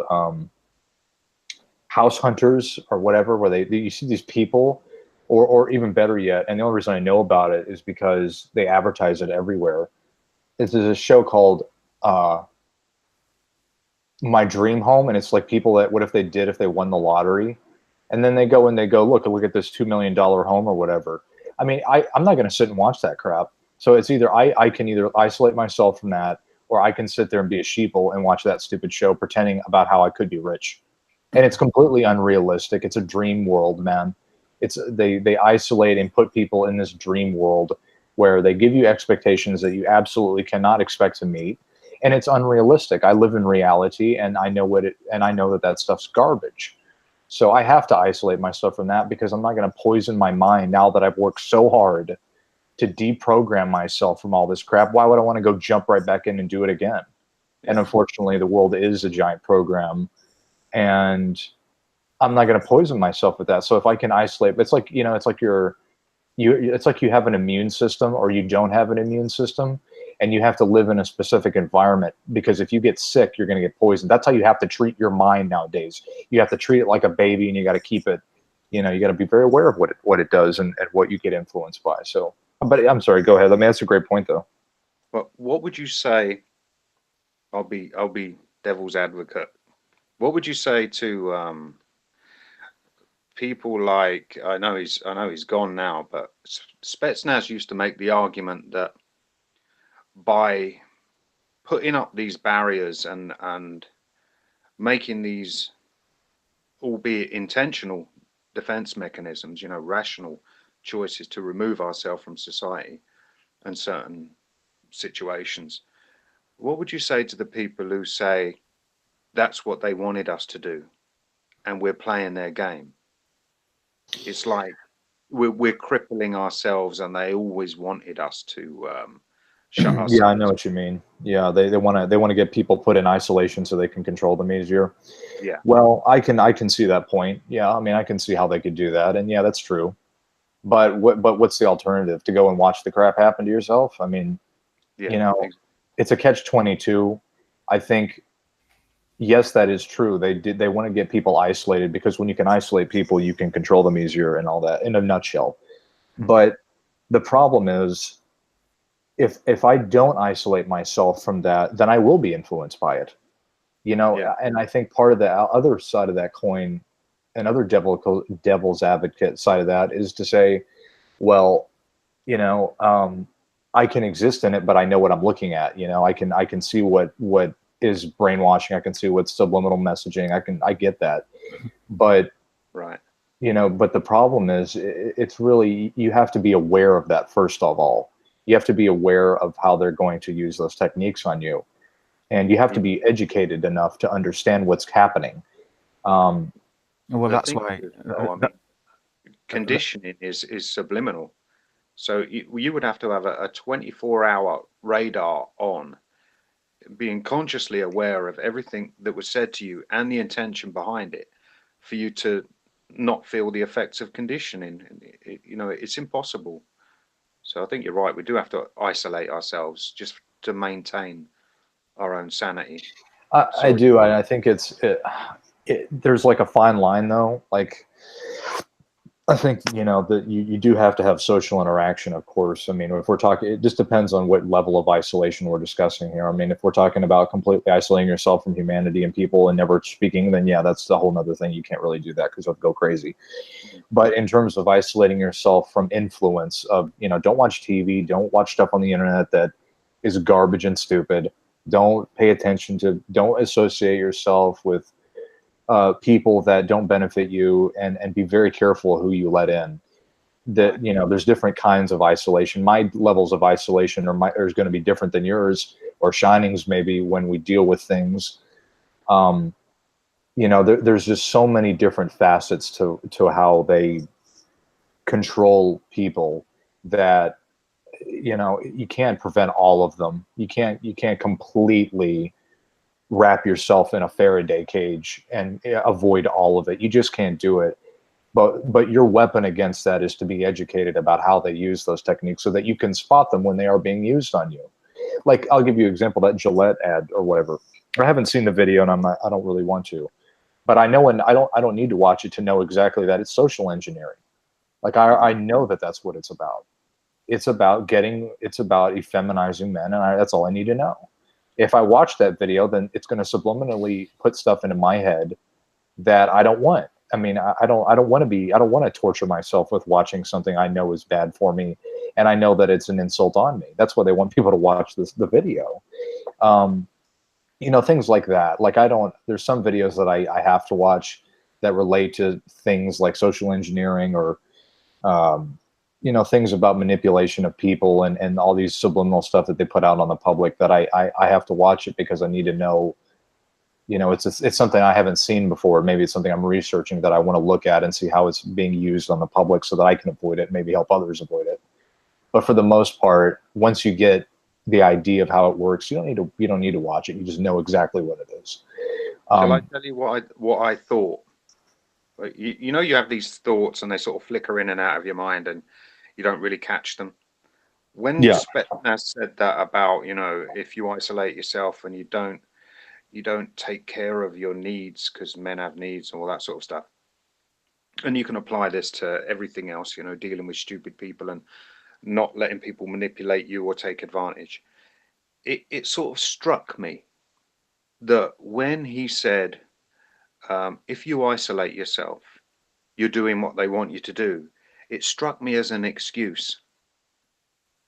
I thought, no, you're sort of making excuses not to make rational choices here. You're saying, I'm allowed to be a little bit reckless, a little bit crazy, go against what I know doesn't make rational sense, by saying, oh, I'm not going to isolate myself because that's what they want, so I'm going to go out and take those chances and do those things. And that's what I got from it. I thought, no, this is a cop-out. This is almost shaming men and saying, you're shutting yourselves away. That's a defense mechanism. You're scared. You're social phobic. Now look at you. You're a hermit, and that's what they wanted. And I thought, nah. There's a problem with that. There's a problem with that. Well, first of all, this is why knowledge is so important. This is why having a good company, relevant company, is important.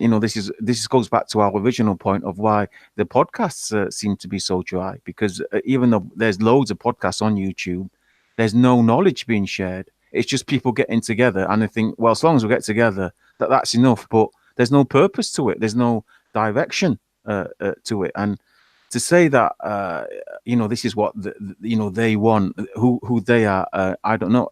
I don't see myself as isolating myself. I don't see myself in that way, in that I'm putting myself in a bubble.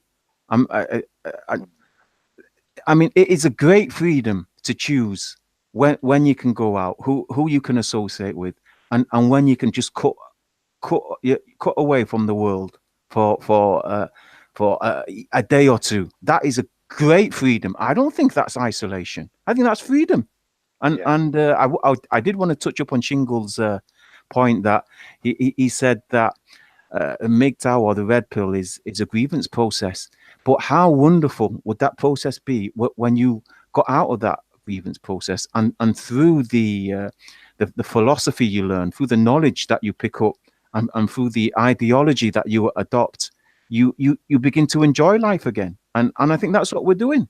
We're using the knowledge. We're adopting the awareness that we've learned, and they've been, for us, it's been hard lessons. God bless Element. He didn't have to go through what me and you went through, Messenger. He's just implied. I made this video. I can't remember what it's called. I think about Second Lives, and I says how what a marvel that man is who doesn't go through the meat grinder, and he lives like this. And that's what we've learned. And it's a wonderful freedom. It's not isolation. We're not living in a bubble. We're free at last. And we're past grieving. We're now, I hate to use the word past grieving, because I don't think it's ever productive to forget that grievance, because that old cliche that those who forget their mistakes are destined to repeat them. But no, we're now finding ways to make the most of life. You know, and I think a better way of explaining isolation, I think on that term, I think it's a level, I think what it is just we're living a sane life amongst the insane. I think that's really a better way to say it. Because, you know, it's, we're not crazy. We know about the fact that we need to live in a healthy environment for ourselves, whether it's in our home or whether it's who we talk to or whatever.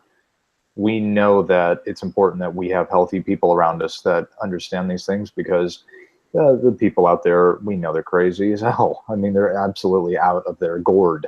And we know that we don't want to associate with people like that. And so, like Shining said, we have the freedom to be able to choose who we associate with and where we get to go and what we want to do. And I think that's sanity. That, you know, we might feel like, I know I do, feel like I'm going crazy sometimes, because I look out and I see the world, and I see things that I'm not happy with, and I see where we're going, and I don't like it. But aside from that, the way I get to keep my sanity through seeing that is the freedom of doing what I want. That is how I maintain sanity. I always have enjoyed my own freedom to do what I want, go when I want. You know, I go to the gym at 2:30 in the morning. You know, if I want to go to the store that's open 24 hours a day and it's just right down the road, at 4 in the morning to go and get a lasagna to eat, then I can do that. And that is that's partly something that maintains my sanity amongst what else is going on. So I think that might be a better way. Yeah, guys, be aware of this.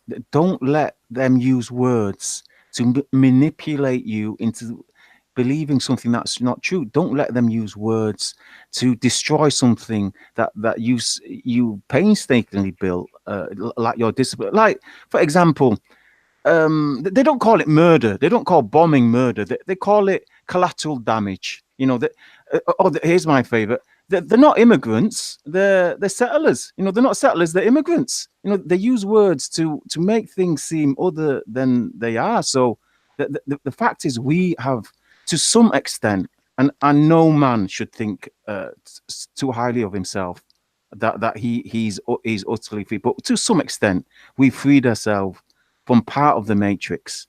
Don't let them use language to force you back in. You know, you should be enjoying your life. You know, life. You should be leading a happy life. Something I used to always say: if you're depressed, if you're unhappy, you're doing something wrong. You're doing something wrong, guys. You've misunderstood the message, or you haven't listened to all my stuff. You know, my channel's gone now, so. You gotta go watch Chinese videos. Go watch Chinese videos. Yeah, my channel's gone, unfortunately. But you'll have to draw pictures of the videos that you used to make. But yeah, you know, you should be.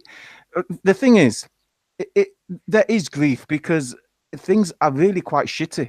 Everybody acknowledges that things are bad. Everybody says that. Says society's going downhill, economy's bad, our government is screwing us over, taxes, death, sickness, hospitals, you know, healthcare, all that stuff.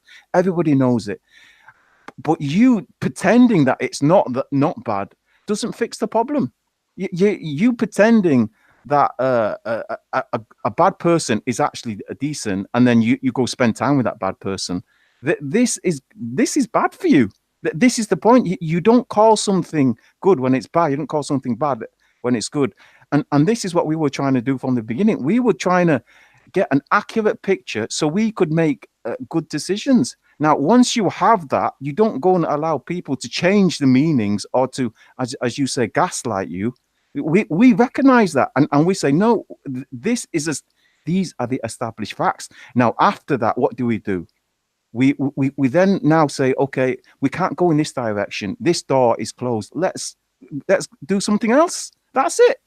And it's not as if you're not married, if you don't have a girlfriend, your life is over. This is what they're trying to brainwash into thinking. So men are totally depressed. They're crying at night. they're killing themselves. That concept of grieving, I mean, like you say, it's the language. Now, the term grieving, obviously someone suffered a loss, but there's so much to that term, and it's not all negative. If you look at that Kubler-Ross model, the 5 stages, and I know Tom Golden doesn't like that, he hated that, but you know, if you look at it objectively, you can sort of say, I can see some of it. And we've spoken about this before, Shining, and you said, no, I moved straight to acceptance. And the 5 stages of grieving are denial, anger, depression, bargaining, acceptance. So when Shingle says this MGTOW thing is about grieving, what have you lost? You've got to look at what have you lost and what have you gained as a result of the things you've let go. And which of these stages are you stuck in if you feel bad, if you feel depressed, or you know you're still bargaining, or any of that. We say to people, you're still bargaining, you know, when they sort of say, oh, maybe I'll go on a date or not, and you think, come on, you've got 1 foot in, 1 foot out, you're almost there. You know, what are you going to do? Are you going back to the Matrix, this nice Matrix analogy we've got, or are you going to be brave and take the hole in the fence like Law said, you know, and not hang around it and talk about it for the rest of your life? So we're grieving. Is it a bad thing to grieve the loss of a dysfunctional mindset that never served you in the first place?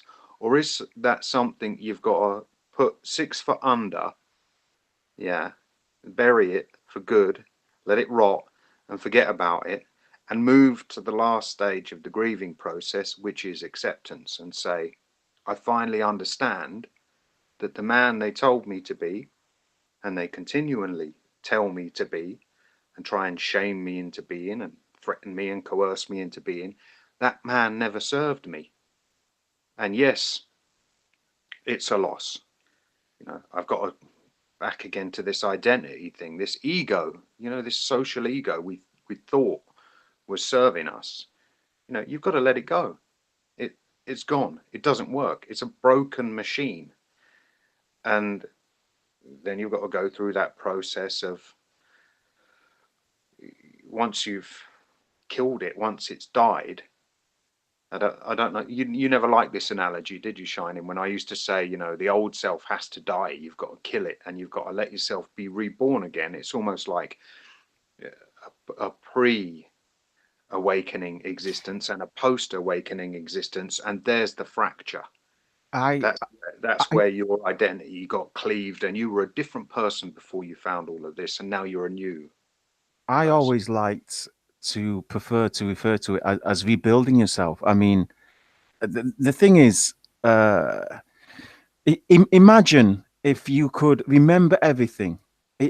And I know that this is what PTSD sufferers go through, but they're constantly remembering the incident, and they're constantly suffering because of it. Now, imagine if you're able to remember that incident and feel the emotions, but not let it affect you. That's where I think men need to go.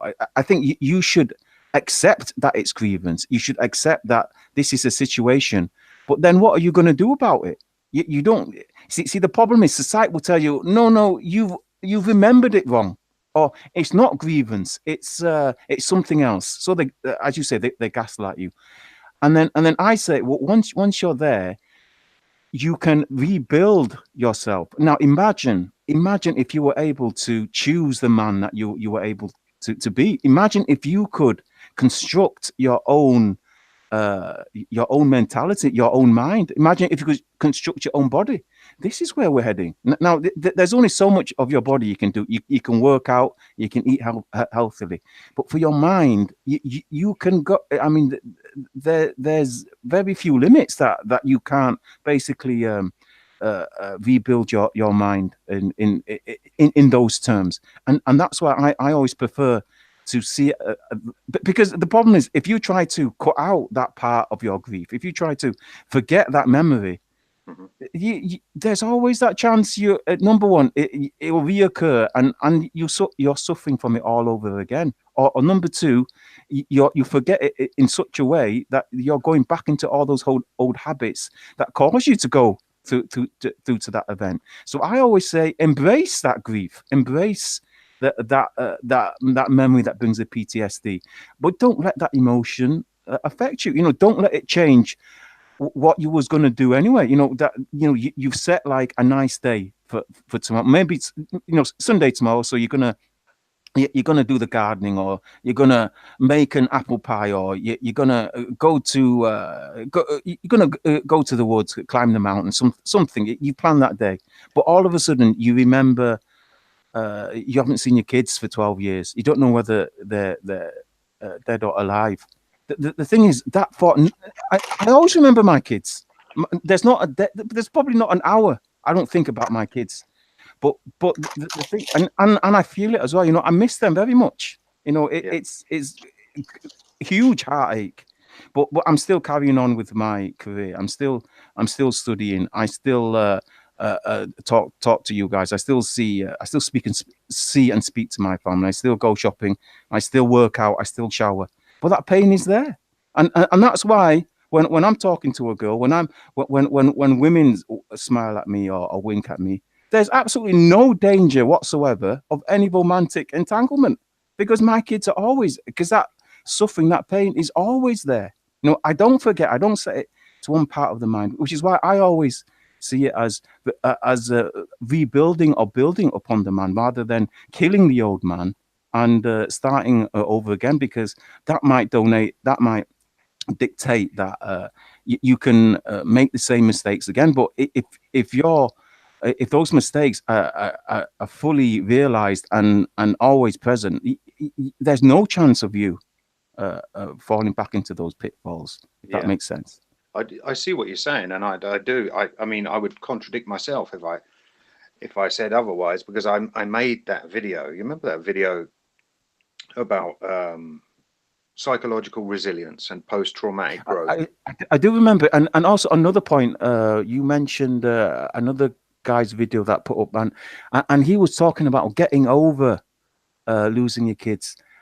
I don't think most men want to get over that, because most men will see getting over losing their kids as a betrayal of their love, but because losing something you love naturally means you'll hurt over it. And I think most men, even though they can't quite put their finger on it, they don't want to get over it. Now, what I'm trying to say is, don't get over it, but keep on living your life as best you can, and that's when you get past, for lack of a better expression, you get past grievance, and you build upon grievance, and you start to enjoy your life. You start to live.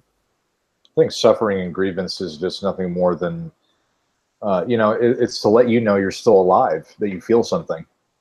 If you suffer and you feel pain, that means you feel something. You still have emotions.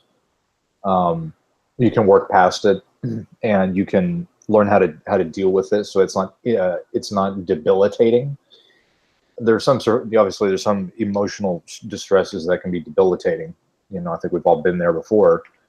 But it's a matter of the part of it is just, we live in a world that suffering is just, it's a condition of the realm we exist in. It is what that is. I mean, we live in a realm of suffering, and it's normal for that realm. It's a normal thing that is the case. I mean, it's not normal in the sense that it's a good thing to go through necessarily, depending on what kind of suffering it is, but it is a condition of our state, is suffering. We don't exist in a higher state of in the sense that we don't feel physical pain, and we don't we don't have to go through physical ailments, and we do get sick, and we do die. So we don't live in a perfect state. It's part of the cycle of life. So we're definitely not perfect. We don't look perfect. We have many imperfections, and that stuff doesn't matter. Your physical body is nothing. You have a soul, and your soul is really what's the most valuable thing. I always look at it this way. The body is nothing more than a a transportation or a housing unit for the soul. That's all it is. And so what you physically, I know we live in a society full of vanity and everybody gets Botox injections and they try to look a certain way and all this kind of nonsense. But you will die and your soul will die. I mean, you will die and your body will die. And you can't, it would be like trying to put, and it's funny too. And I'm sorry, I'm deviating off the topic here, but I feel like it ties in. It's funny how what we do when people die is they dress them up with makeup to make them look pretty. I just thought of how insane that is. It's like it's part of a ritual. Live again? What's that? Do you think that's the denial kicking in and they're sort of trying to make them look alive again so they can see them one more time? I think it's more of a ritual than anything. I don't really necessarily think, I think that's part of it. I think it's part of how people kind of cope. They try to make them look good. I mean, I don't think that, it would be, the funeral business wouldn't have business if the bodies looked how they really are supposed to look, decomposed in a box. I mean, I don't think. Well, they do that in Thailand, though. I've seen a few decomposed, shriveled up monks in Thailand in glass boxes. That's interesting. Yeah. I just think it's interesting how we do stuff like that. Even in the dead, we try to make them look young again. And I think that is just, I think it's denial, but I also think it's a form of, I'm blacking, I don't know how to say it, but we live, suffering, and the whole point was suffering and going through ailments and grievances, I think is, it just means you're still a human. And for my take on it is that I think it's because, we live in a fallen state. That's why I think we go through suffering. I understand. We die. I mean, that's a realistic worldview to sort of expect to be happy and healthy every day and, everything to go perfectly is unrealistic. And you're asking for suffering. You're basically saying, I'm not prepared for reality to bite. We've got to accept the fact that being perpetually happy is not realistic. It's not going to happen. And I understand what Shining's saying there. I understand that to completely forget the past, especially if that's where your memories of your children lie, is a betrayal of your children. You've still got that part of you that needs to stay alive. You don't want to dehumanize yourself and kill the part of you that feels responsible for the well-being of your children. You leave that light on for them. Of course you do. Yeah, absolutely. I also think that, in respect of killing your old self, to dismantle a machine that doesn't work, or take down a building that is dangerous, or if it collapses because it came to the point where it just fell down and the whole thing was a disaster, to maintain memories, or I don't want to build a straw man, but let's use the building analogy. Say a building, and the analogy is your life, falls apart, collapses, it didn't work, it was a disaster, it was built badly, and ultimately it's just a pile of rubble. You can, of course, in your life go back to old plans and say, what went wrong? Why did this happen? Let's look at the blueprint of my life and say the foundations weren't deep enough, or the engineering was poor, the fixings weren't substantial. And you can apply that to your life and say, right, the information I got was bad. The environment I lived in just gave me bad information. My parents were a terrible example, and encouraged me to do stupid things like marry a woman who clearly had no respect for me. All of these things, you can say, let me look back over that plan that I built my life on and say, fuck, that was bad. I'm never going to do that again. I'm never going to do that again.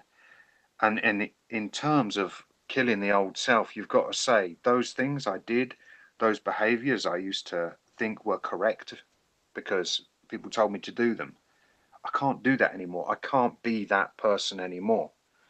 And yeah, you look back at the past, the pre-trauma man, and you say, those plans didn't work. He made mistakes. I can't be him again. And I'm not saying, you know, leave memories of your children behind and leave those things behind, because it's not possible. I know that's not possible. You'd have to have no feelings at all to be able to do that. But yeah, it's really difficult for us. I mean, it is difficult. I'm starting to wonder now, the questions I'm asking myself and yourselves as well, when we communicate, when we send messages, is how much time does this take? And is there enough time for us to completely undo all of the conditioning, the bad conditioning, and remove all of that and Yeah, it's. I don't think. Process. There's still collateral damage there. I mean, we have to be honest. There's still residual damage there from the past, and yes, we bear it in mind, and it serves us well, but it comes with equal amounts of, you know. I don't think we're ever going to have enough time to figure everything out. I don't. I think it's so. I think it. You know, way it was put to me about what you're talking about, a more esoteric kind of understanding of alchemically changing yourself.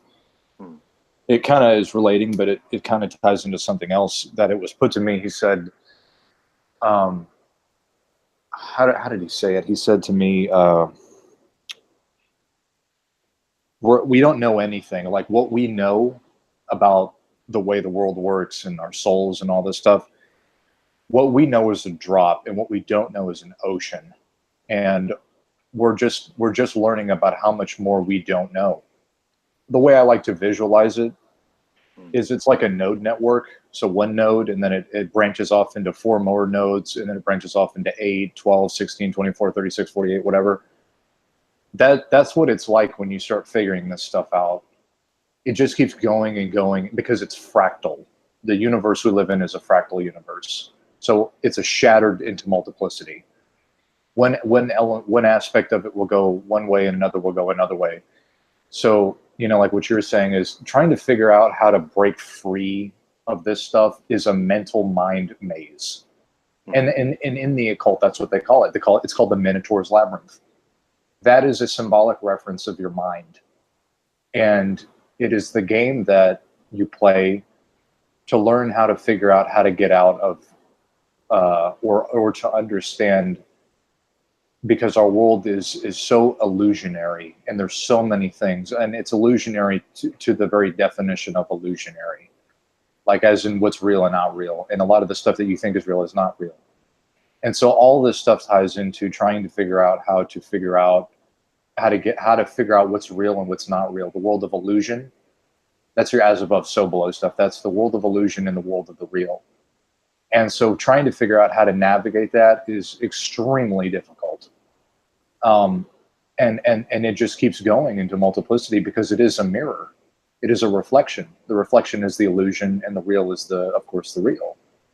And so the way that ties into, a better way of kind of bringing that down to earth and using that is something that people can actually use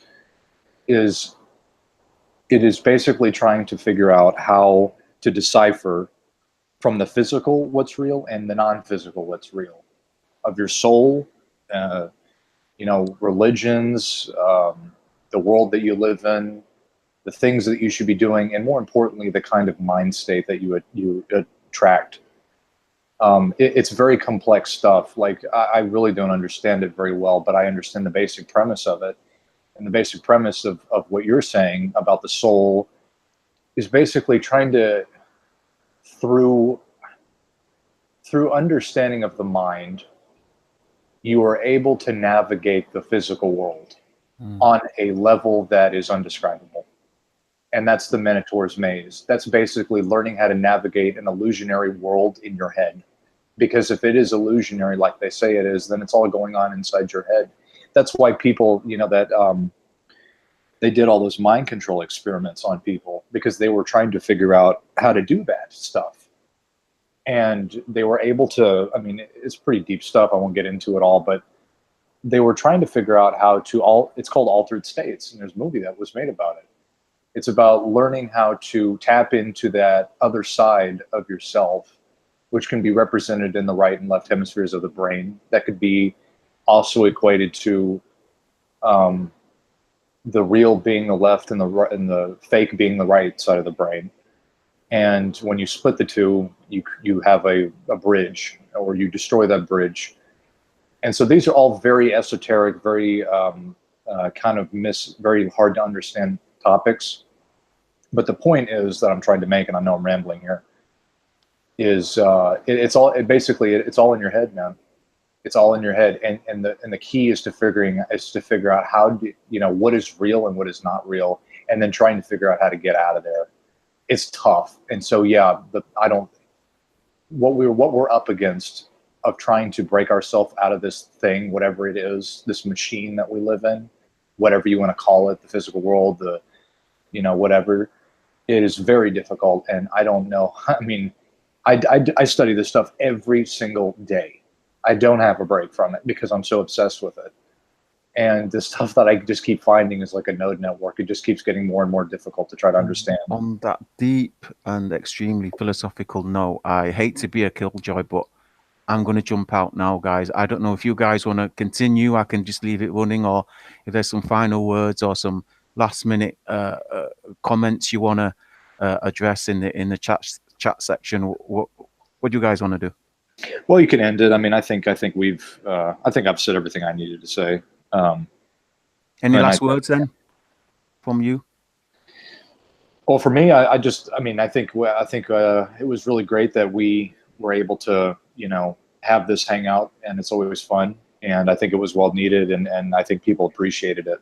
And I am glad that we did it. Yeah, I was. Can you remember? I was only planning to do a half hour. I know you were. I said we'll wait for Messenger for half hour. If it doesn't come, we'll switch off. Yeah, it ended up going like 2 hours. Last words, Messenger, or I think you've had plenty of love, plenty of questions from the chat.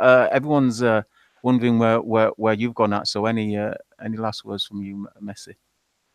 No, not really. Just quickly touch on what Element said, and can't really say too much on it.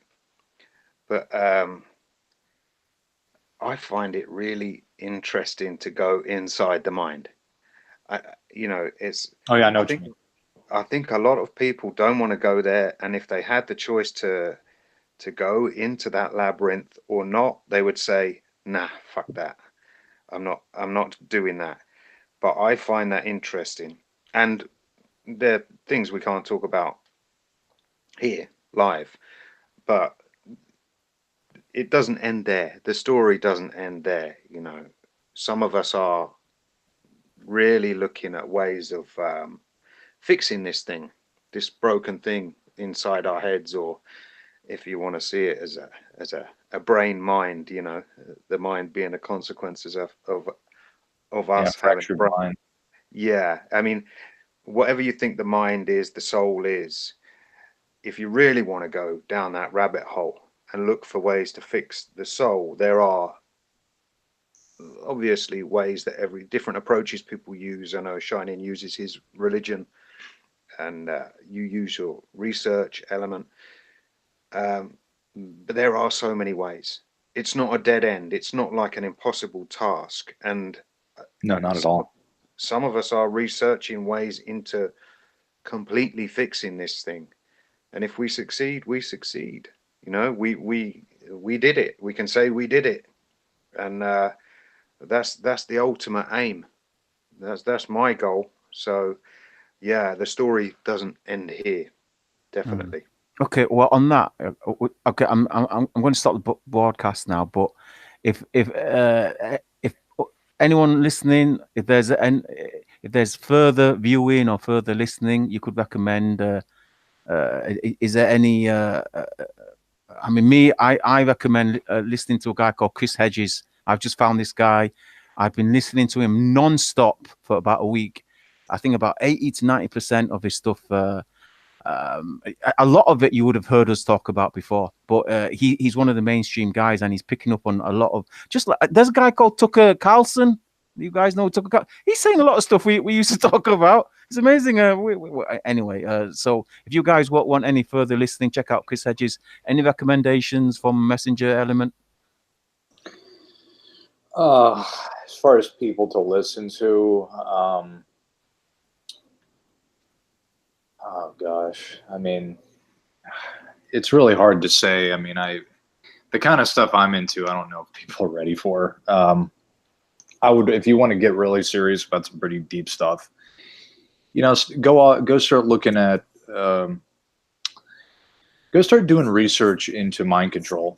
That's what I'd recommend. Like, if you really want to go down that road and you like want some really crazy information, like you want to, like, if you're tired of listening to the usual stuff, go research about some of the stuff they're doing in a mind control and watch it blow your mind and be really disturbed at the same time. You know, you're gonna have to learn. If you're into that kind of stuff, do that. But if you're not, then I would recommend just, you know, I hate to say his name, not that I dislike the guy, but go watch some of David Icke's stuff. And be aware of what what kind of world you live in, and what stuff's going on around you. He might not, you know, go into some details about things that are important, and he might just be rehashing like mainstream topics that anybody can go look up. But it's better than the stuff I'm seeing coming out of any other place. And just, you know, pay attention to what's going on, and be aware that things don't work the way you think they do. Final words from Messenger. No, I think we said everything. Anything else trying I've got to to go say pick a is, there's no recommendations, no great videos you've spotted. no, it's all classified information now. That's right. it's the top secret. Right, well, big thanks to Messenger, big thanks to Element for joining me, and I'm big thanks to all the guys that joined us in the chat room tonight. Hopefully we'll see you guys around. Peace. Of course, it was a lot of fun.